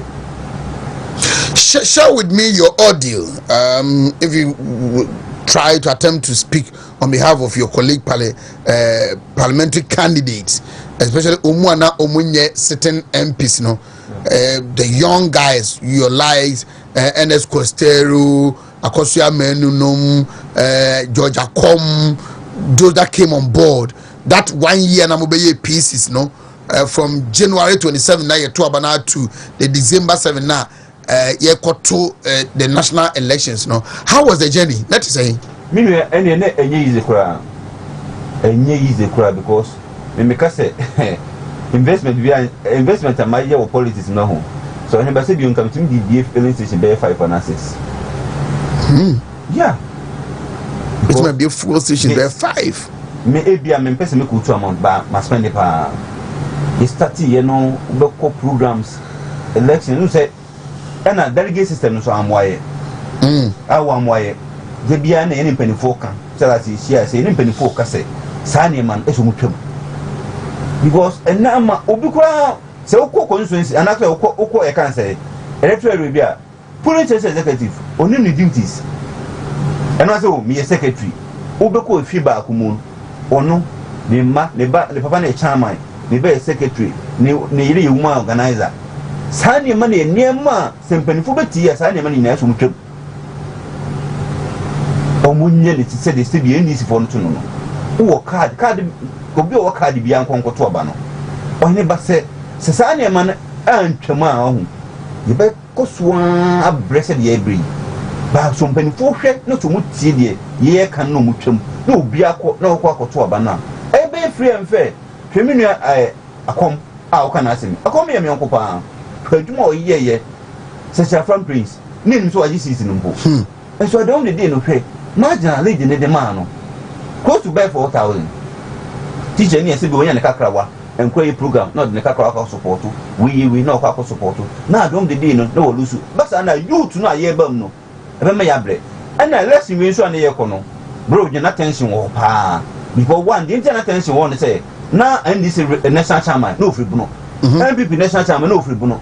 And this name was 6 seats, MPP name was 6 seats. It's that tension will Hankasa. And I'm going to say, young papa Steven team.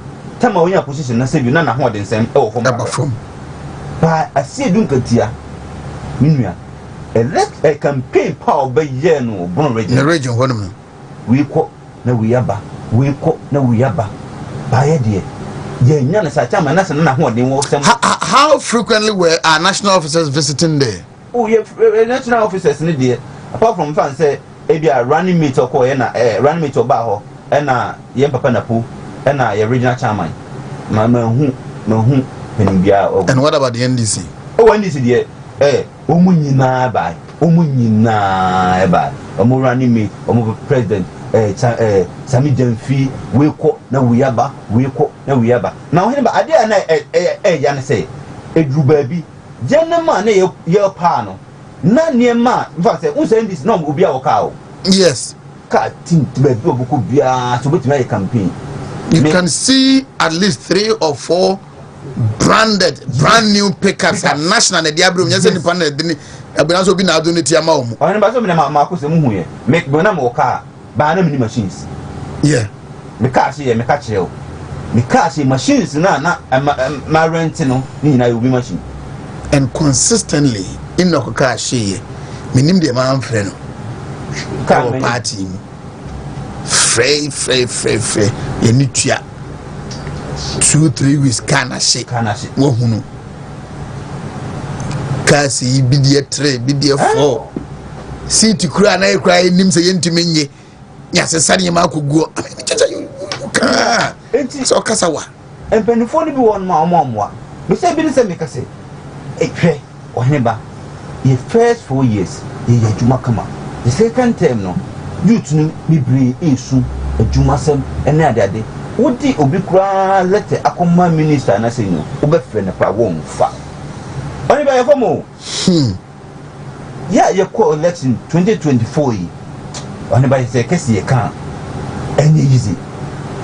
And never your from near San Lusu, Sabian Yami, I don't know if you really in Podia. And Casabionka, every appointment you can't reach me, and you may be a shit. Until I say by this time, dear, a pan national executive now. You to know, remember you to know. A woman, Yepemojamuno. Yepemojamuno, this time I Yepemojamuno pa. Yem Kofa and Kokrafo and Sam may be departing anymore. This time, baby. Yepe you to know. I'm going to be a year, Juma. Omo e kasa ombeti emuti to free. Nanka ebefe senka ye national chairman ye and this is national chairman in every region hono. Na waboye from 1 seat out of 12. 1 seat it me I. A quite kinti and give it to me. Na sample to become how many kilometers? When she when we are going from pong. When a quite. It will call us a wood stage na. Campaign message ban at the moment. Acquire there 2 anima won't mean ye. You can't want to me, you can't want to me until after when your campaign message be a maximum of 1. Intermediate, you may lose to a Bruni Nano, and you can say the show be a Yenima back when you know me and some. Haven't you heard, sir, party form, telephone bita cancer campaign way? Be dear Muhia Bia, resources near my buy, Sika buy.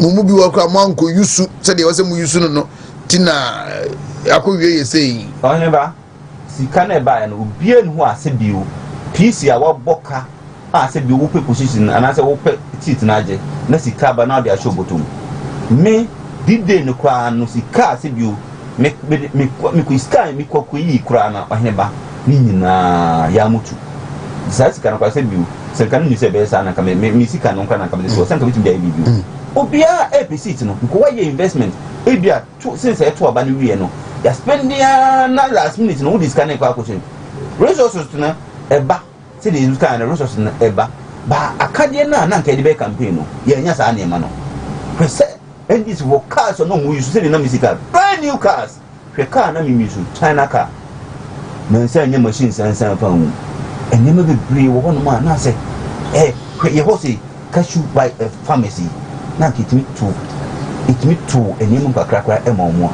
enka be boa we say Oheneba ade yakora ne say last minute hwe me say de ba bu no region kwa yes any case no ye ko meeting and I say agri minister say omu ba be che enuro ne ye kan say fertilizer ne aburo e dey ama individuals into bia fa ne Ghana card emra na yen register na ne ma na ebeba ne ya cha mo mu na Oheneba wo ka koju bi Ghana card ene ma na ama NDC ne be ka just won't say Jessica o ma je Ghana card no ye Jessica enti usika wo wan fa amount we this can campaign message no mujina so me sa de me hu kan yo me hu kan say sa nyem wo ya last minute e dey ba no e be haye mon kwaji Ghana MC MMDC for mon kwaji Ghana card na de fertilizer na bro ye be mo bia fertilizer na bro ni ade ni nyina beba no wahi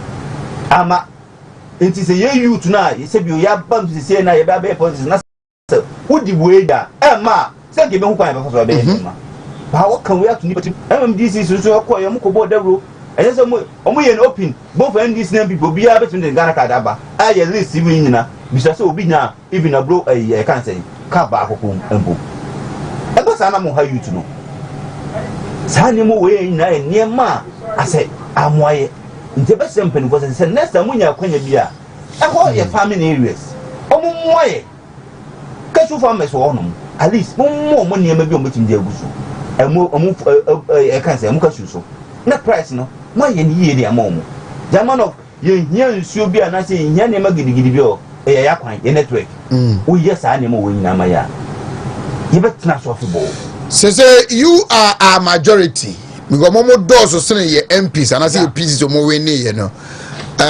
say na mo betna say e wo party mo hwe say you become part of the decision making and then party no ebetime nya hode dia ko 2028 ni anu de eni mpanimfo edi nkomo say ade ba kwa na yes delegate system Oheneba delegate system na hard pa because say ye obi benya sika etua obi nya sika etua enti se wo nya sika na wo nya sika etua no okoye na ase bi o wate no ho se ebekuyi se nkuyi emfa no ho enti eni mpanimfo akase saa ne ma ne de omunyi mfirim na afi so ye na ye ko election no ye na eni mu de ekọ se ye den sem no atu omani ma omuntie me constituency e kan say JFK e ba be du drobo wo nu me ho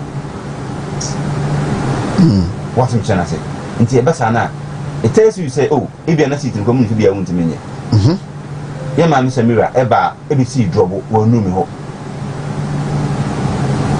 nti sa ne ma wo nyina ye niema e bi egu akwan bia ma mpanifo that's share meeting set me nyawo yes ye ne mpanifo ye de niema bi agu pipa so e de ama omo so mo hwe niema bi MPP party hwe me nua Oheneba enne obi tiri say ena ndi sabapa Oheneba arawo sam say hwe dum so aye nam wa central region kuma si dum so ena ato papa me ba manto matare eti de na che say ndi bit my my we yi enso MPP wo ho no hwe niema ya je je say enema ba ku mienu miansa bi wo no ma ye strongholds regions no ye ma ye ni anko Kabron region Central region the central region Oheneba sa regions we regions and ye ni ko ho no ma nka even kra ye ni se bunu kra ye nya kra bit me nya be 10 na ke man this one be 2 enso nam say si bi nkatia onfa say ni share boundary ndi me see NDC for cars omunya no ye region kwa more than be 5 you see omo to airtime e di momo omo ku programs a baye ku programs a why no so so yawo ko sora wo ko a party in power bibia kwa da PC so bibia PC nje be sempen fo national election we aye koi e na ye so you want to say election delay delay January no delay Oheneba na kini say be 2 years den ko wi start to presidential nyina amoy because Basana said you wouldn't be a contest now. Said, what to Nantama? No more to me, a carbon. Na come on, Tamama, say Montem. But I short now. We have her. Go me university and a contest here. Me this year contest. Me former MP a contest. Mbapa on Aboshaka service. See, when again, a carbon, we found we have found it. Magic no. In Jebba said 2028, they are by you. Na me say yin na party you to know. Yen party ni si wo. Yen do my day celebrate 2028 no. And be your campaign message you. Now this is what they no omo again. And then omo again. Na we say nra former minister eco parliament no bia so camera sin so. Na pensa ma wo kafa. Na wo sa guy na wo kasa no. E bia na ye o chena na ye wo. Nti se MPP wo pa yi hu sa nema wo bi. Me na rap sa nema na wo no nya.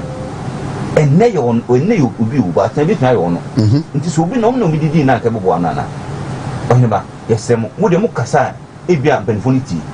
Eni ma e koso no MPP ese ye ke hu bom. Na ne ba bia atichi ma bia no. Ye hwe na 2028 no. Ye ba na hoden so. Election na ye no. Internal election no. We can wait for but na campaign na ye den yo. Ni asem bia den enka. Nti be say ye mpanimfo. O ma buti won wo hwe. 2028 ndie. Chele misga no. Nke be hwe na ko Oheneba oba youth organizer. I want to serve through the radio. Yeah, radio. Yeah, Pemabunu. How much are you, Jumano? Almost I could be as PC. I have about in there. Me. Young fancy drew her. Me, because it's any young kind of one kind. Sir, yes, you are ready. Oh, okay. I call him, but you might be a pana. Lucy, no. When Nindia, Nindia be a man of every day. Yes. Because we do on ma, we for the bar operation 80,000 Ghana cedis. Now they have another G. OBO, to look at say me back or car Lebanon. No ticket. Now the number. I never miss you. Papa, yeah, from one pieces, no? Pa. Because it draw no pa, one solid no. No fee more than uncle 4 if you be at 150-200 will be a kind of problem. Will be back when you release this money. Full waste car. When net you know, why did the pan papa no question? Oh, we are on tomorrow. Intimidate Musa election. Say, be a Ghana for a being per development. Maybe I be a DD no. Now Kakrawa one. If you announce 2020 and now there. What they call because I know me who know. Because any man men la or anybody never got a UCC from one. Also put my book about 500,000 Ghana cedis. Now what ye we now have machine you come echo really quiet. Now me park. Me has to take for me and bottom sit and the years to take. No way in night no. My Lucy City. And me just I didn't MP here. MP promise so make you be any back who know to fulfill it. And you almost had to Obama assign big team there 6,000 votes. Wow. In Tema Jumano, I didn't say Mequa, Sibu, Yamena Betchere. The bomb play. The leadership of the party. Is the leadership of the party? This is a part 17.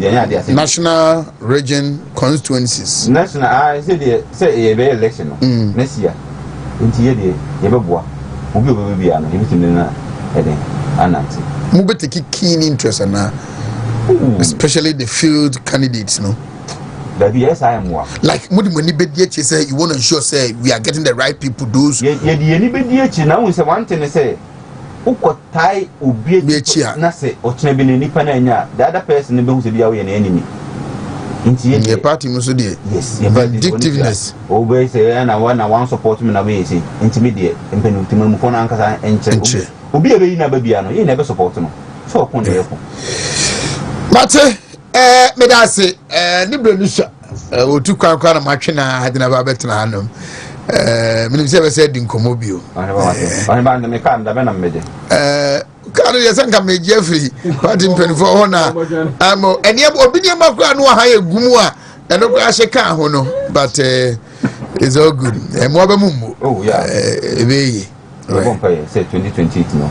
Ebe ni ma yi na yitimi adisiti no.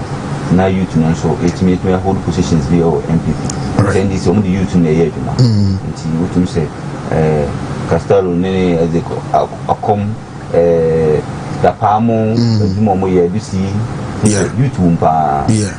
MPP yo magnu e wo hono. Alright. Really, maka kwenye tunamada wasina. Misume dasipa.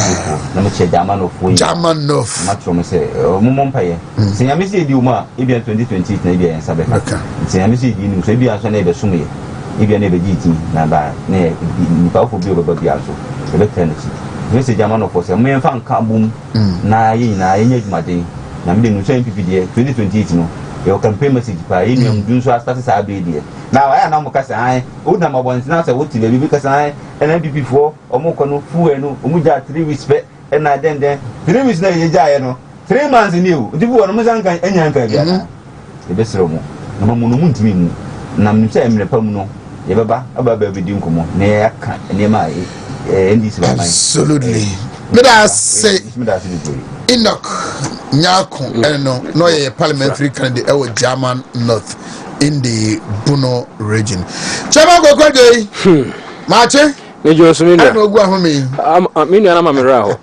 In fact, one time when you look at them, especially people said that papa, Juma was yeah. Now if you drew baby chese, pink sheet ne yina be mu na sana ye ne kwa won dey so nam court no. But some of you zooming into budget no and what you heard, what you want to make? Yes. Oheneba, me dance no match what you for. No match chairman Wontumi. Edumera regional chairman match and match mention of addition nyina. Honorable Kwesiko do match. General Secretary when say Anthony Jemfiami also match. Oheneba, em say nra. Nia esi no. Me pese me ka Ghana for ensem kakra bi. Efa ne MPP asamanyukuo ye baaye 2017 taxes bia ye bo modern yi free ho na ebia na Ghana for erefi ansana maba enu ade yi so Oheneba so hwe records ye kura me ya Ghana for ho ngonwa obi ayi tax da be say enayas nu yes obi ayi 17 we introduce miensa ba so from 1% what tum dia ko 3 sa NPP baby yi makuma ko 17 as a preoccupy Ghana for refi yes 17 na onim 17 mboni nyina me she just 3 so kaka ye tax kaya yi okay condom tax ye sekan e de do net tax da so ye buy electricity tariffs ye betete so utilities ye we nyina de magana for samre no ana ne yese Ghana sika ya ria manaka dompe o obi buy na na do dan kwa kufu adu Dr. Bawumia ebe yi sa taxes we nyinda e de frio VAT on imports and other commodities ye yini nyina e de frio titi bi so e de boy se be ya adwadifo eni Ghana for ho beto yen nenso opo we nyina Ghana for se ya anya hwe na mpanifo bube bi se ada aponkyerani bewuo no ani ebehu ne tenten se emra ekoba se NDC fo enamo bontoa eka economy hu asem etuto yampia bebrebe edigu hode mayen ama Ghana fo nchi gitum yemu wi ne yen aban a wawini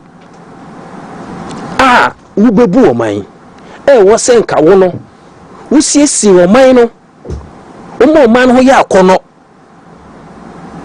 ababa wa wasi suwo ama ho ya akono no attracti senko benya be man ho ofe na nsem wo bi no be ware no wo papa wo ba no wo to ba no ho se oba ne ya che oba no ho tan oba no ho nya fe oni suban wo hwini and for that matter oba no be ma ben na ne kon bedo so be ware no ebi na ndc fo eye ya to aba ma ye wo so okuru Ghana wodi entuma gu free kwa manone to the investors e ka chom se Ghana enyenyenyenyenyenyenyenye ye di aba na ma ya to aba ama Ghana for do ma ama wa resimu e di ama still ugu so e kan semu a eni ho e twantro e di go ma be dey na investors Ghana ho ayo makono amoma ba so be invest e wo manim e biebie nyuma ama mebuna anya biaye okeka we nyina enura adadi mo ana mbeka ye se Ghana economy nye bibia all the indicators are very bad benura ube jina hono wajia mishandled economy and no be jina hono and then you come back, it grew by 5.7%. Now when baby am yem see me eh say you hear say we the lecturers yen ya church ade say o set questions a o your marking scheme na meboa to your marking scheme we na say enkola no true exams na o mark na academic board e kwotena ase ne ehwe na enkola no performance na CTA no yes you besrew go and review your marking scheme and bring it down. Let's say enkola no modern bona anye den anso ani say the NDC for ye etre ye ni say indicators na namo keka say enye no now MPP raise bar no now you are telling us say baby NDC di omani si kasema kodro no muntimi e maintain it until now you are setting the marking scheme down to review the growth rate downwards from 4.7% to I think 4 point something 4.6 or 4.2. We review the above him. Wa brama kache Ghana for say omani mo ye den omani growth rate nye edwedi sam nye bibia nye amanfo ho kire wo mo MPP ye aduma etimi do omana bedu sam pempenso we now mo do am so be say mo san de ba fem mo de ba fem no one aho kire eka amani huru ena eba Ghana for bo nsano fucking hwe se woti enura budget no be no o se budget ne ye income and expenditure ekwa be fa so a obenye sika ene kwa fa so obedi sika no na se wo hwe o analysis o ye nyina de ma yen a it tells you say wo how ne amani huru ana NDC for e de breye ana ntina me ka say yen hwa de so wo hwe ba bia omodi a revenue generation akoto na ehu and then I've monitored those economic and financial experts say extractive industry no dey akoto commodity market na so ta hwe a who say yes stable won say oil prices more fluctuations won say na gold prices ya ba fam na fei ama gold tono aptiama wo mo a ekosoro kakra wo mo na ba fam eho ana say ye chichiri revenue generation most of them ediakogo and ye di abeto utilities it tells you say be ye na gina no ye nyina ye ye nyina ye hu ye e de ma man no this for the day you know ma dwena mo di bebu man nyina enu no sabo Dr. Baumia you see so worrying oh yes very dangerous share Dr. Baumia hu masa agre de papa ni tirimo no so wo share NDC for na mo to betu ye nyina aye photocopy of Dr. Baumia adwen hihye but omo ehunu ye se nipa na oso dae no won ehunu ni a ewiem won ehu koy be fa so a wodi saa anamo hihye nyina be fa so e de aboa oman no na se wo so copy a you basis ne say because that idea no na wo idea no as say no go for why no mo ten no na me se Ghana fo hu se nka be ya enkiyempa John Dramani Mahama chew na kan ye hiri bauxite on for many nuano na ko mu gold board no mu no mi to nyame hwe I don't mention me can't say we I'm telling you omo pa yem pacho no for no is it ya che say you know bauxite na wo anya no and we na di bra nyina say dia ya prepare no gold board no so ha no this one no you're not going to invest anything the more you more refine na aba no the raw wine no and no na say ye dia kwache no why name this semi-jamfia point will be a free bar. Any baby enam. Why name Mrs. Ghana for pa, Omian Copa, Joe the money mam the bush for Chelsea. Yes, sir, Omo. When the gold board no, you hear box at Omo for woman to carry Magana. Woman to carry. Now, him, Missu, small scale miners, Missu Omo, Melamin Kagalam says, Missu Omo, the kind of taxes now, ban. When you approve a new year, so na net hallelujah. Eddie man DC, send this bomb to my bacoso. Ube to go do any scano. Now who tax a bit from Waba. Yes, so now him, the sign ain't coming soon. And yet the taxes are your labor to utilities. Now, young swimming. Say a car utilities are bushia for me, mammy, no, me papa no more fee. Say and so ka be cost ye let it be cost ye na me nyina me shi mi say o manu a say enema bo be cost ra efisa enema we especially electricity especially the electricity say yes every 3 months okay say sa time na this was no na sa jantoa wona na ye jana ya jantoa PRC te bia bia ba so no aba no abete no abekasa ni ato electricity bills ni ato water bill mu na nkofo kem sa system na sa babiem sa system na asa babiem sa Ghana for say listen for ba sika mu di mo bia di bi say we are going back to the old system say start say electricity na raise na don kwaku for the buy ya obete so 3% de ma ye no obete so sa ti so ba industries no and sabe raise biem see to say na dan kwaku for electricity boarding ene say de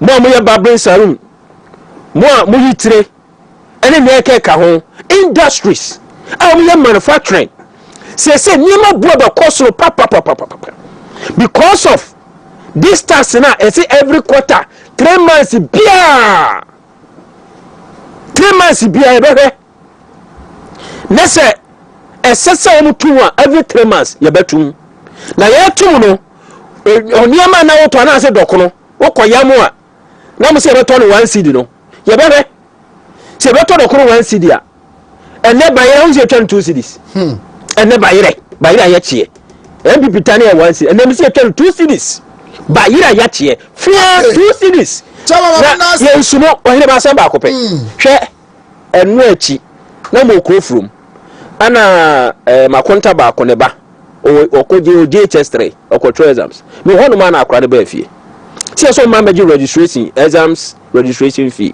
300 Ghana cedis yes na 600 we de ka atue bi ya man kra na ba fie so mo meji na ye he boache Albert Fokuo na enam na ne ba friend say osomo be ye mock ne say A4 sheet 80 cedis enti omo first camera na omo fa metua A4 sheet na omo use the mock no ka enam sam Oheneba mache mejosumini kwabri is to say onyame adu bi ekoso bo de nyankopon ase ye no makakaka I don't know if I have to do this enche but I want to say sorry menka me bia nka ho bi Mate I just want to say sorry. You want to say sorry, Mate? Mate, me da. Yes, be afache me. Mate, say me, and I'm dey do. Mate, I appreciate the respect and the love you had for me, that you listened to me. But I'm going to be fache me. Why? Good. A human experience, you know. Yeah. Yes, we learn something from it. Yeah.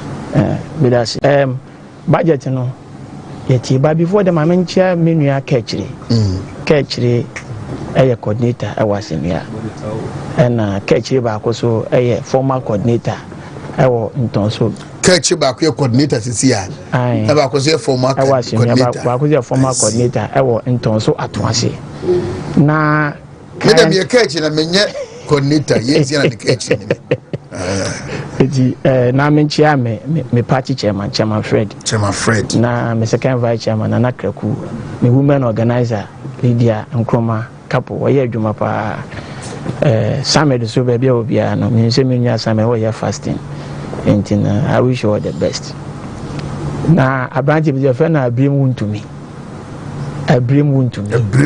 o ya da chairman Wontumi rough ono sminia Osman baby obia me se mo ye fasting me we shimunya Ramadan Karim ni nua no nkramofo mo ye fasting nyina imra na wo ka ho bi Oheneba ye to obawie ye me kan say oh my Ghana etin enche Ghana for be fi Akufuado. Yeah, you wrote and I read from that write up. One say enche o na me ka so bu wono ma na one say Akufuado wonye sint wa ye adwuma bebre obi anim me say it is going to the history of Ghana. Say the best president ever in the history of Ghana Akufuado. The opa hwe me say eba ne say o election say anye ye say obi akasa na obi arefi but woni ho no ma nipa bia ne say woni ho no ma na ye kai wo Ghana for be sha compare nose the difference between John Dramani Mahama NDC and Akufuado NPP. Chip in this alert, whether it's an alert or a caution. I am of a firm belief, I'm tempted to believe that Sansi Kachuchi Diena Umocha Ediko Fellows of Osukwache outfit one. Ghana for Mamu expectations and travel for the Duanano. Ebe painting a clear picture of this government at the Atremo. It is a mutia samso kromwa esia. Mwamon fabre, take it upon yourself and evaluate it, analyze it, critically investigate it, know the value or the substance of it. Me say, I am of a firm belief.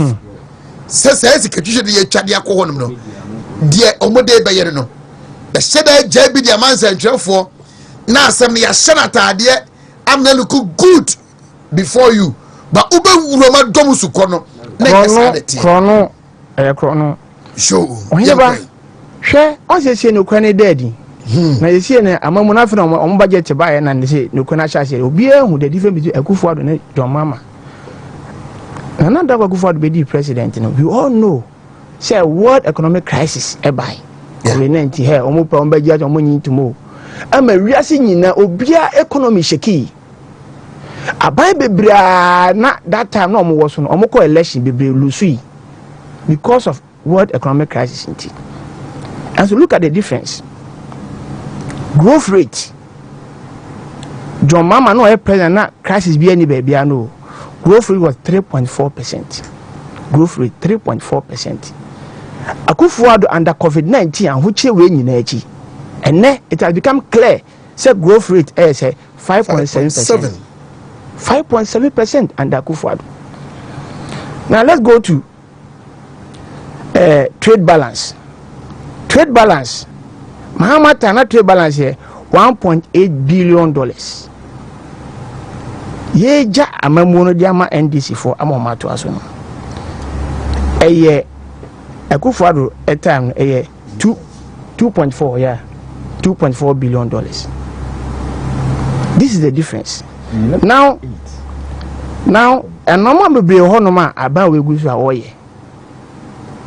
Obia who say Akufuado aban amamuno na no make we ba ye should because when we lost the election near cancel makase. So we be the president as was say or born your uncle or painting it black. Say be obeka say wa amon homodin and old tatis. No chronic daddy. You are going to be faced with the realities. Inflation rate. Your matter ever for inflation. Now at times at your 9.something% single digit. Mama about 15.3%. Yeah. And course difference in saying from 9 to 15 yes 6. under COVID-19 ho che ba nyina no yes we ba ekosoro anyway from 50.2 to 23%. Enti ye kasa obi a manage o man yi a MPP ni NDC ho etimi manage o man yi. Enti eya asem se be ma Ghana fo nyina. Na afira no kure no aba be de hwe budget no. Enne nhuade bi ma me yemu hye me. NDC for sana motie. Na teachers allow teachers teacher training allowance no. Almost on betua. Omo de vote 203 million Ghana cedis on the kwakutua. Na pad e kobo pad e chema secondary school no. E ho ka 293 million pad budget amodi aba for pad nko 293 million. Teachers allowance kran 203. Kabi bichiro se sankofo we say no omo se do mama o ma bi o entini sika fom no mo ba be fom na Ghana for ya ni nya botre miss afeni ababe hu the realities in this country and this amamon na ka ebi betimi asida say ya to obawe na amanfo ani obi ani age se do mama be di president sa papa we ya obedi president emre bi atwam our mismanage economy tan. And then it has become clear, say, Akufo to buy even under those crises. Why you adwuma chon bia? Now road networks 12,600 kilometers. 12,600 kilometers. Akufo to buy why you quiet chon bia in the history of Ghana. Entino, ye can say Ghana for bia me and no way. After realities in eba don on us and number one NDC for A2 say omutimi muaye what say be a women's bank. Fine, we are waiting for the women's bank. Minister deputy minister of finance ko be say women's bank and we read your manifesto was say I what kind of manifesto dey ni was say me refi and with women's bank Bank of Ghana match say o person be a banker. You need 400 million Ghana cedis to start a bank. Sikasa na makwako fadi ababetum 51 million. Is it possible? We better be where could be a women's bank. Now Joma Mani Minister of Finance, omu the standard we go through and say what may be a bank na. Omu ni mana. It tells a way say I dread the woman omu ni mo. Government you see amamu ne say when your problem now we think outside the box now pay solution to the problem. I know if na mamu yes amamu say and I say bibia the house now ye job. The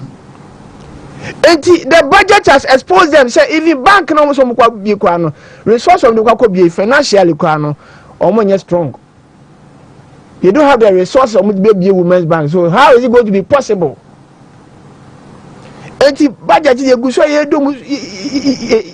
do masuko safe na budget guso ye obi aguso okom na fe isusu be sha se e ba mako na ko obi abetena se taxes mako ye ba power 17 taxes ya be ni nyina afi honom o ba ya se mayi for a taxes be afi honom asa di bia sa be kan ho amen na omo a ye to abawia na omsi jomama banji ka abo obeyefo no taxes ne ekwohye import duty mu now special ekwohye import duty ka abo no e ba be din bio baby aka abo no won e ma fom bio enti wo na ka wo to ka emre bia se wo twa ma jomama be di president na wo wi a okoto ka afofofo no ka abo ne ba be din a chain the tie no. This is the reality that we find ourselves as Ghanaians. Enti no Ghana for ye jejeje ba me no I think say edu baby a say na amanfo buafu akwakodu no na etwa say happen so na etwa say happen na ye nyina ye nya lesson say the efrim so next time no akonya baby say Ghana ni koto aba obeto aba enti no 2028 eda yanim they say the esi the enya huhwe o hwe no me ko na when you make na e choice to Diana ya kura bonni kakra leader hoye ni hoye pa mami fan chiama abusuafo chairman Mfanchiama minia secretary Mfanchiama Mfanchiama Ghana mampanyi dada na nado danko ekufuado me de bia na me kase wo Moses a oba wo ya bremu Mfanchiama no ba Mfanchiama the Bangura of Wontumi multimedia Bernard Ntwibosi ako Mfanchiama no Mfanchiama the former vice president ane party Franka Tuni Alhaji Dr. Mahmoud Baumia Mfanchiama mira honorable CH Mensa Bunsu so amemla shebedwani one no hokani Oheneba mame nsira kwan kakra na me shira otekoko so na me boy me mu abro asante mera otumfo se tutu na yeda wase ofutu mpaibo enu bibia enipa betimi decide de omo beye se eye afutu mu se ye bibia mu na sunsunso aso de eba na me ehunu sebe panyini kase panyini nyansani nti na meto akoso na masombo de bia ebise onyansa etokobo asantema ho ban Oheneba anzana meko budget ya se misu misrewa enora waze wo frame no na me nam baby na me maame ba ko aka baby kakra me maame ya biba wonne ye ne bane the managing director of MJ Grand Hotel Shiashi. Oh, Shiashi, MJ Grand. Yeah.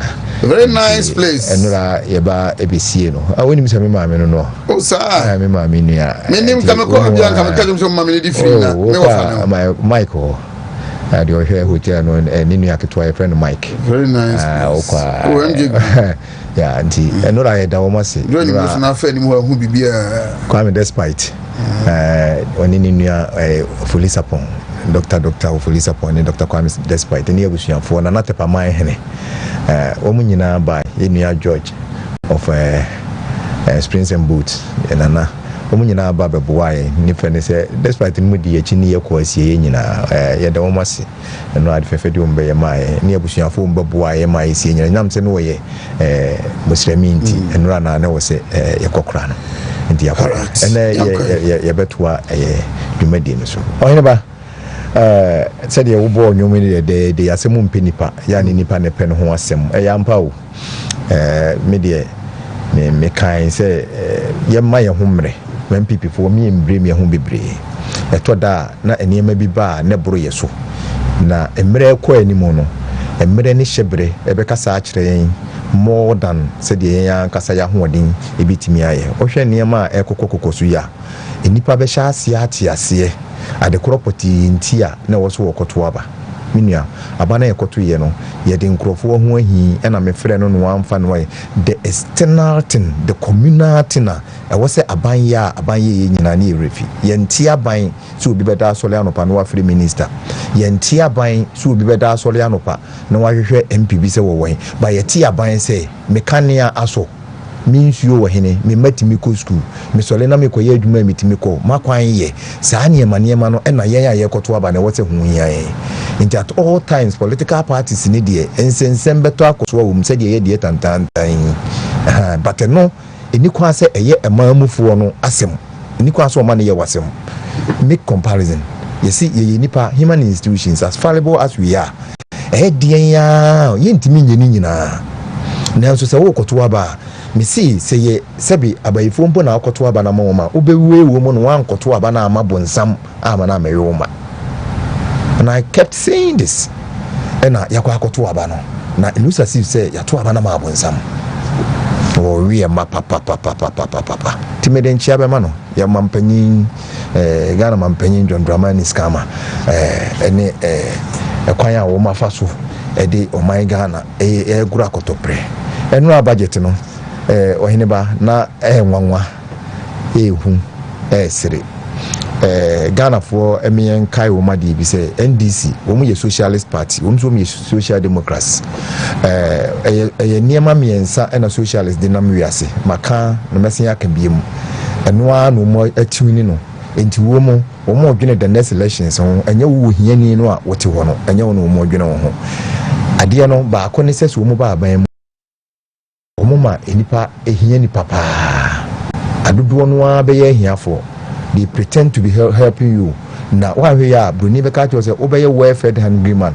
e komode o ba nso no wadidi ame ana se ye be your perfect slave wa ankasa wo ya akwa but unim so wo ya akwa sana NDC for omo ba ban ma socialist omo ye uko China the same thing uko Russia the same thing uko North Korea the same thing, almost all the communist states sana omo subante perfect slaves and welfare hungry men and wo krumo ena do mama ye to abani nyina o ma no so anu akọ Russia o ma no so anu akọ Russia o ma no so anu akọ Russia ena wa kreke sa de no. The next thing is say information flow omo ba gag information they will make the people ignorant na omo de entro ama mo do say this wo no propaganda secretary omo hunu say ya kire propaganda no mo akire amanfo ate ase no eno so mo communications director omo boa same old wine in a new bottle propaganda and entina ohia budget na they have pushed a chunk of their money to the communications directorate sika twitwiri die and omo de akoho just to say ombe tum futuro egu Ghana for any na enipa bi no mo nso a omadwene yom say so ombo to mo ye ma oman na yeye ebeto akoso atena afidie so no mo twa ntoro eno eno mo kwa akoye intina uma page sikatwitwiri die ede koma Felix Kwachu ofusu say Ministry of Communication Information na wona na ado danko akufu ado abemu a na eye whole ministry ministry one chief director one staffs omo ye adwuma a whole ministry no na omo budget about 10 million Ghana cedis na Ministry of Felix Kwachu ofusu wono woye Ministry of State we need minister woye Minister of State we need chief director we need obia ono ne office chochopo ano sika ya allocate amomo is about $78 million what one ankasa ne sika $8 million ya allocate to one ankasa no e ka ho ababi one na monya agro about 780 billion. You can clearly see say socialist yes socialist mechanism no and we must switch no. What did they make sure to gag information and sell propaganda to the people of Ghana. And he said ya woka say enipa nko hwehwe mu hwe no ye meda wase pa Bible kula aka say na nyame agi nkrofo bi di efi say no hwehwe twese mu hwe say nyame asem ye no kura and the Bible kula ye kan chewa it is better for you to challenge yourself and read it and see say the also for kan kire wona no ano no nti wo ye Kristo ni wo ye muslimi obi owo Ghana bia indeed asem bi e be ka kire bia hwehwe mu no kure it is the more reason why say oh man kura ko school no manya ndie say de be ya o hwehwe mu no kura na saa I nearly says I have some phone. Na you mo ya say enkura ebetimi akọ school. So what they mention that is why they raise against the free SHS. Say inipa nyine akọ school no benya nimde no omo rise against it. Oheneba here we are enora finance minister so akọ kan budget no akọ kan ye no. Adie wo say enipa kula hunu ne say budget ya ye kan ye din kan aye vote on account ama the first 3 months of the year kula ya mu ma ko mu sikada umu issue intino yomo kan na ya abosume nkron and let us imagine the omodeba beba afida when it is abosume dumino eno na Ghana for what's here na de bia na nkrofo wote ho omso mu ya association of civil society organization they should bow themselves in shame.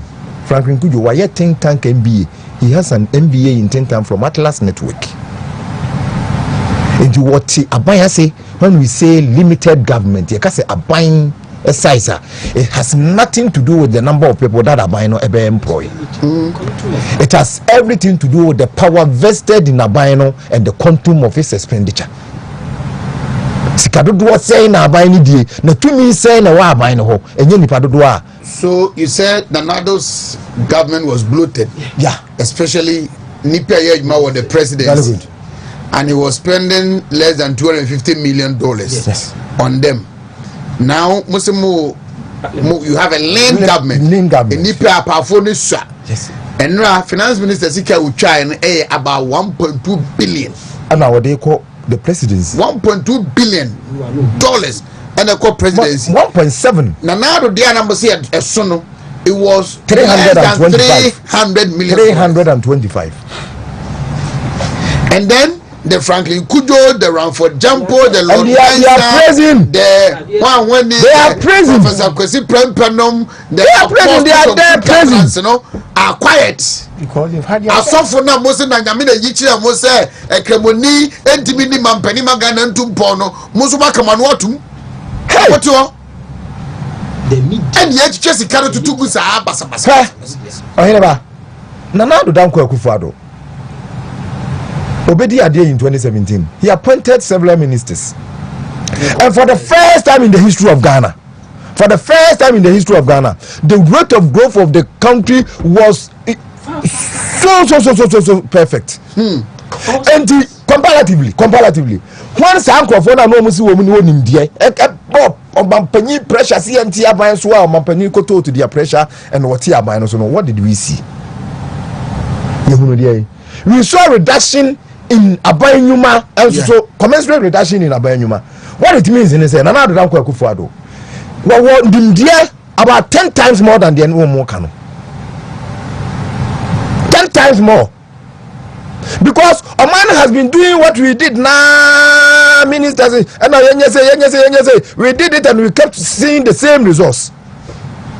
The Corona near Hunu, Nana Danko Akufo-Addo Bedi 2017 no and one any innovation by and we you nipa bebrebe we you wo bebrebe no ye hunu ni ma papa bebrebe obiani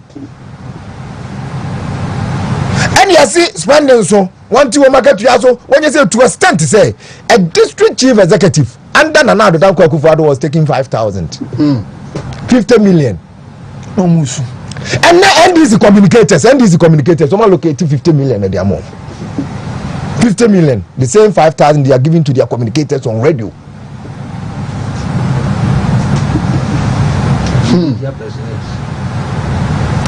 And a Ghana for me, the Biamika, young Kotuabano, Mfama, Nyame, de, were infallible, one who bunny in home, Yakotuabana Manipa, and yet they are open Dr. Baumia Huasamaka, Ubenyabi, open your mamma Huasamaka, Ubenyabi.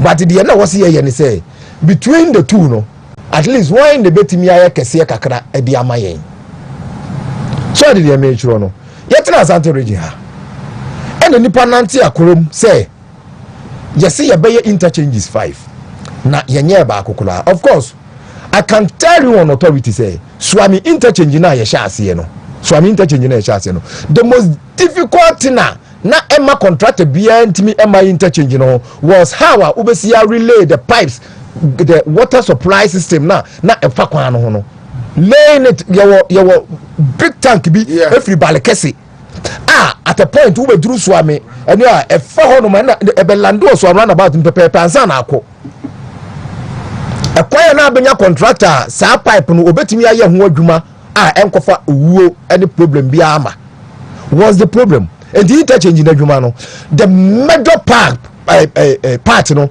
was the relaying of the pipes no and to almost say interchange no ya dwi wonom na wo ho no and omo ya interchange no omo nya hwe go to Swami market achiwo, go to the police station and everywhere and see the work that were going on, not the kwan no when the contractor no wo ya kwan no ho adwuma na no wo ye no na amyetu amana kase pipes no akakraka eyi every kwan no ho no mo de konchen and those things has to be done. And sana waba kwa enu mu aba condemn the whole because the whole dada no eno na surprise nsuo the moment a obetu enu mu pe no kumasi nyina nya nsuo and you have to do those ones and omu ye enu nyina alle binsa omu di interchange ni pillars basis so aye bibia aye 3 overpasses and imagine kwanta macro bramai bridges a wakwa enu mu a wose omu ye nyina wo mo ye it took time.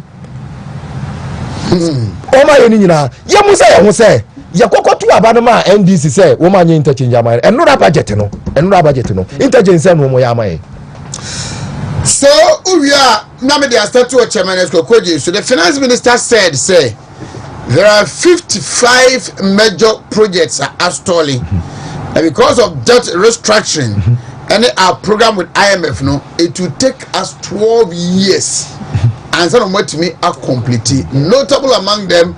A central market KJTF phase 2 project. Now, my name say so I'm interchange account, but Ochada, anyway, in the free so because a boy if you kwanta regional hospital, wabo Boko Polugu Polikuma road project, about Aflawo to Tema road project, 55 of them, and then it's going to take us 12 years. Anyway, so Yetinaha. And you say MPP anya interchanges 5. After MPP ya kwan bebrebe ye ntimi nyina. After MPP hwe ya masku. After MPP ye we bibia ye bia no. E na mo se ya anya interchanges ye ka se 5 ya anya. Edini anum se ye to aba asesa yensa de a. Na ye to aba asesa yensa ma de oba no oba ye ya pedi amai. So how many interchanges are there? That me say me ho say another budget no already no Ashanti region pa na echefa na wo mu dey well ni echefa na wo mu dey afi na chairman no ka gold ho asem yeah the worst of it and say o anya akokoduro e dey share budget ni mu say obeba Ashanti region ha aba abaye bibi ye frɛ no artisanal gold mining whatever. Na se galamsey no a wo kokko lanchi youth in galamsey 2015 no wo se abe lanchi biom wo wie no e no obeka kire yen se wo de obe topra akuafo sika ba bia kuawo na akuafo no de aye adwuma budget wo mu be ye nyina ye misiri we cosmetic ase owo begu aman no because they brought nothing new, no innovative thing. Ebetimi dia join the 21st century going forward. At least on my no dear, yeah, no Dr. Baumia in every year, yeah, budgeter. Near to make a bibi potty say, I feel say Ghana is going digitalization. At least we are digitalizing the ECG any near the achaki corruption. At least bibi maku bia. Ebe my respite. I'm a man who say at least you're sorry, you know, yatimi apaji mukakra. Afraid ya boko for way diaba. Asante man shi ma fa bibi fufu bia ma. Eniama no na more than no.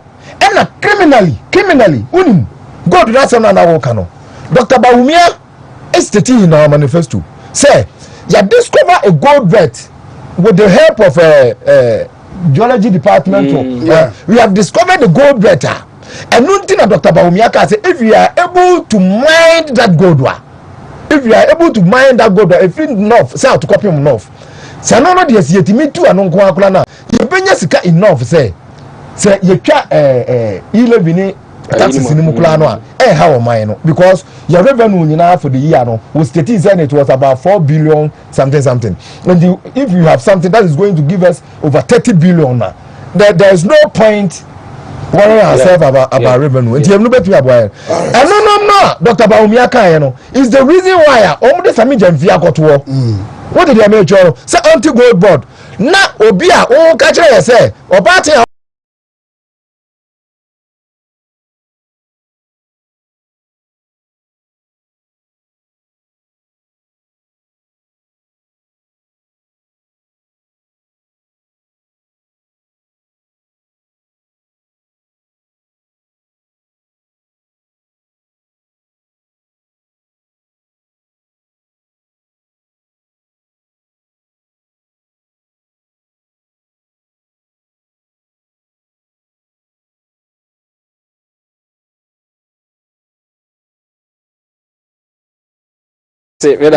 na onim me hwe ayibi o ha so hwe budget statement na 477 and 478 anwanwa sembi o ho no mampese hwe just more but Mr. Speaker, government is committed to reducing unemployment in the country through programs aimed at providing Ghanaians with employable skills in the areas such as agriculture, youth development, communication, apprenticeship, and so on and so forth. Not about 478. You see, in 2025, government will implement the following measures to keep the wage bill within sustainable levels. Was one fully implemented the net freeze on employment by immediately putting on hold on all recruitment or replacement into the public service, given that the recent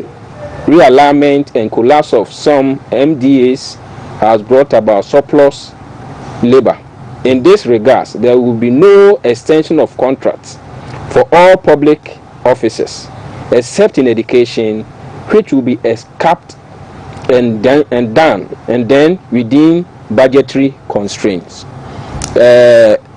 Yenimsena ye Kenya na NDC for so oba emeburu nya adwuma nya ye bibia beba adwuma kwasi kono gina nkwantia emrantia na namoto wo se NDC beba am ya befa mu adwuma no isi ni ye ka no ye mre a covid ba ye nyina ye gusu a ye fe nipa a ye fe bia momani tua se o mambe pamo sa nkrofo wi nya adoma kofie na abato na ye to ye no na nya ba wo to de apa adwuma mo bi papa ana se obi wofa na wo to e de apo wo ankasa enu o mani mpuntu na yemra eye project ahodo a NDC aban the budget e kire se omuntime nto aso na bese me bisa asemba akopɛ Ghana fo munyima no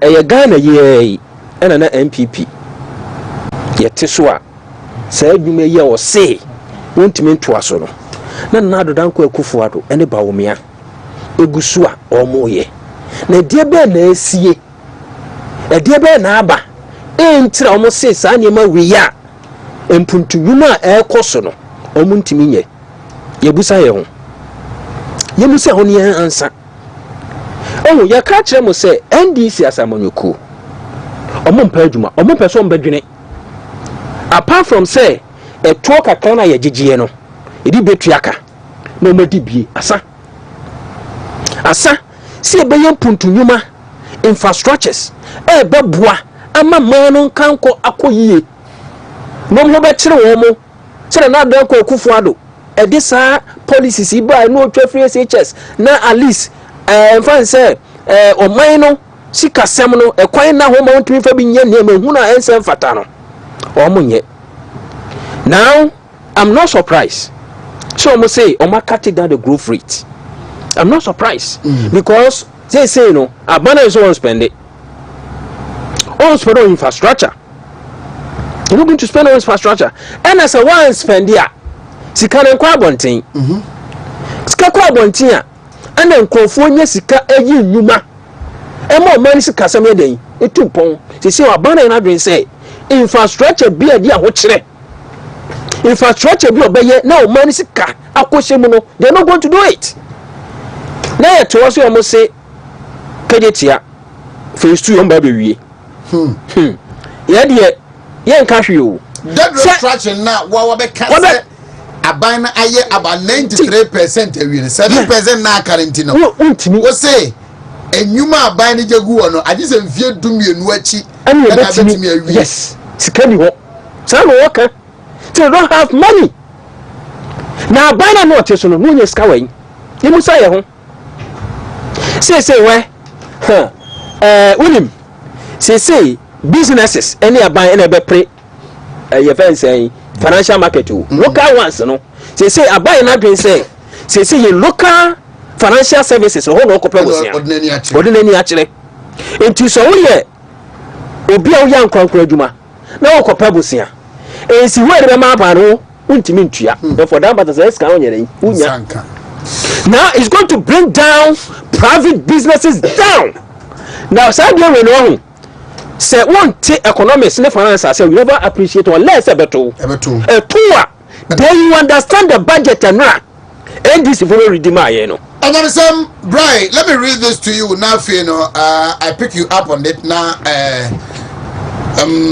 Of Adimadieri, page 84. That's point 477. Okay. Compensation of employees. Mr. Speaker, government is committed to reducing unemployment in the country through programs aimed at providing Ghanaians with employable skills in the areas such as agriculture, youth development, communication, apprenticeship, among others. 478. In 2025, government will implement the following measures to keep the wage bill within sustainable levels. 1. Fully implement the net freeze on employment by immediately putting on hold all recruitment, replacement into the public service, given that the recent realignment and collapse of some MDAs has brought about surplus labor. In this regard, there will be no extension of contracts for all public officers except in education, into bracket universities, which will be capped and done within budgetary constraints.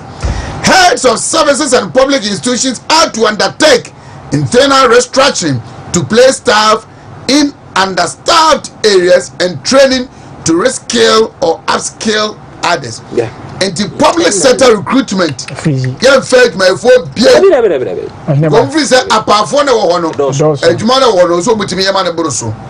Public sector recruitment and replacement. So, Obi Kompo wo film near do be better than nine and Oheneba, you see, where with you budget now and I with you. They say in terms of about jobs, the your mama catch and say there's going to be a freeze on jobs. Yes, young friendly pie you maybe. And now, but you must be a fan of Ghana has no a public sector and a private sector. Public sector wafa 25%. Ya can hear private sector. Na o ka se o se Akufo-Addo bre so ye fa nipa bebre nti nipa wo honom. Enti say de ye fa nipa obi kura wu kura na nipa ni bi wo ye nye realignment. Nti obi wo office ye nyini nko ba bi foforo nipa wo honom betima ye adwuma. Enti no the information coming out say Ghana for so to aba man di say wo pa adwuma ye dia e wa aban mu dia forget unya adwuma nye. Na wo hwe yeshaya aban we dia gu akwa me bisa mo say then say we so the freeze job employment, then there should be an alternative, which is the private sector. Now, private sector, no, in budget, no, arrangement ben why private sector. My private sector, no, etimi grow. No, it means so far more workers. Ama will be near Jumano, near Badumania, or call private school beer, or Konya Jumanasa, or cover beer, factory beer, with Nakwa Juma. What is the government's plan? The budget on industrialization factories. These are the directions. Unfortunately, we have to check out the video. Of my Bramu, a minute or two now, Rapia sports from Eba. Na Omukwadi is equal to me, company and can go to Mukukrana. Move born your mammy. Momo sports, almost have a born mammy. Move born mamma memele. Government's attempt say Darwin in nurse in Liverpool for na Razak no one a baby microphone one and no better. Government attempt to say obey enforce to freeze on employment, you know. And the command just was an idea. Are you worrying? And the command just was an idea. Momo may womo ya dia pa. Uti womo ahome kambe. Womo ya dia pa. Womo nya abutire chire nsemu pa. Na say wa winti my just was. They will come on with response the year that they will come guli pa sumusa. Maria Santa Auntie Oheneba. My buying attempt to say obey enforce so freeze on employment, you know. Are you worrying? We say enipa ewu krum omo pa adwuma ye mabunu ewie school omo pa adwuma ye MPP ye de ye baye no we did what we can Osha ye introduce a lot of programs and never mabunu adwuma ye. Unfortunately, ya fu madwuma we kula no mo san e complain na yaketu sa na yenye mi we na sa na ebae yakachi wo mse wo munya abotere na half a loaf of bread is still better than none na yakai ene the day nyina yenim nie let us pray say Omampanyi mi say human dignity ankasa Omampanyi does not want to restore human dignity because because we tax every bet so say emabunu ko twa bet say nipa ni ma de ko pa ye bobra wo wiase you will be less careful when looking for money mebre no so ye fancy a echina ye beba beto so why o mo ba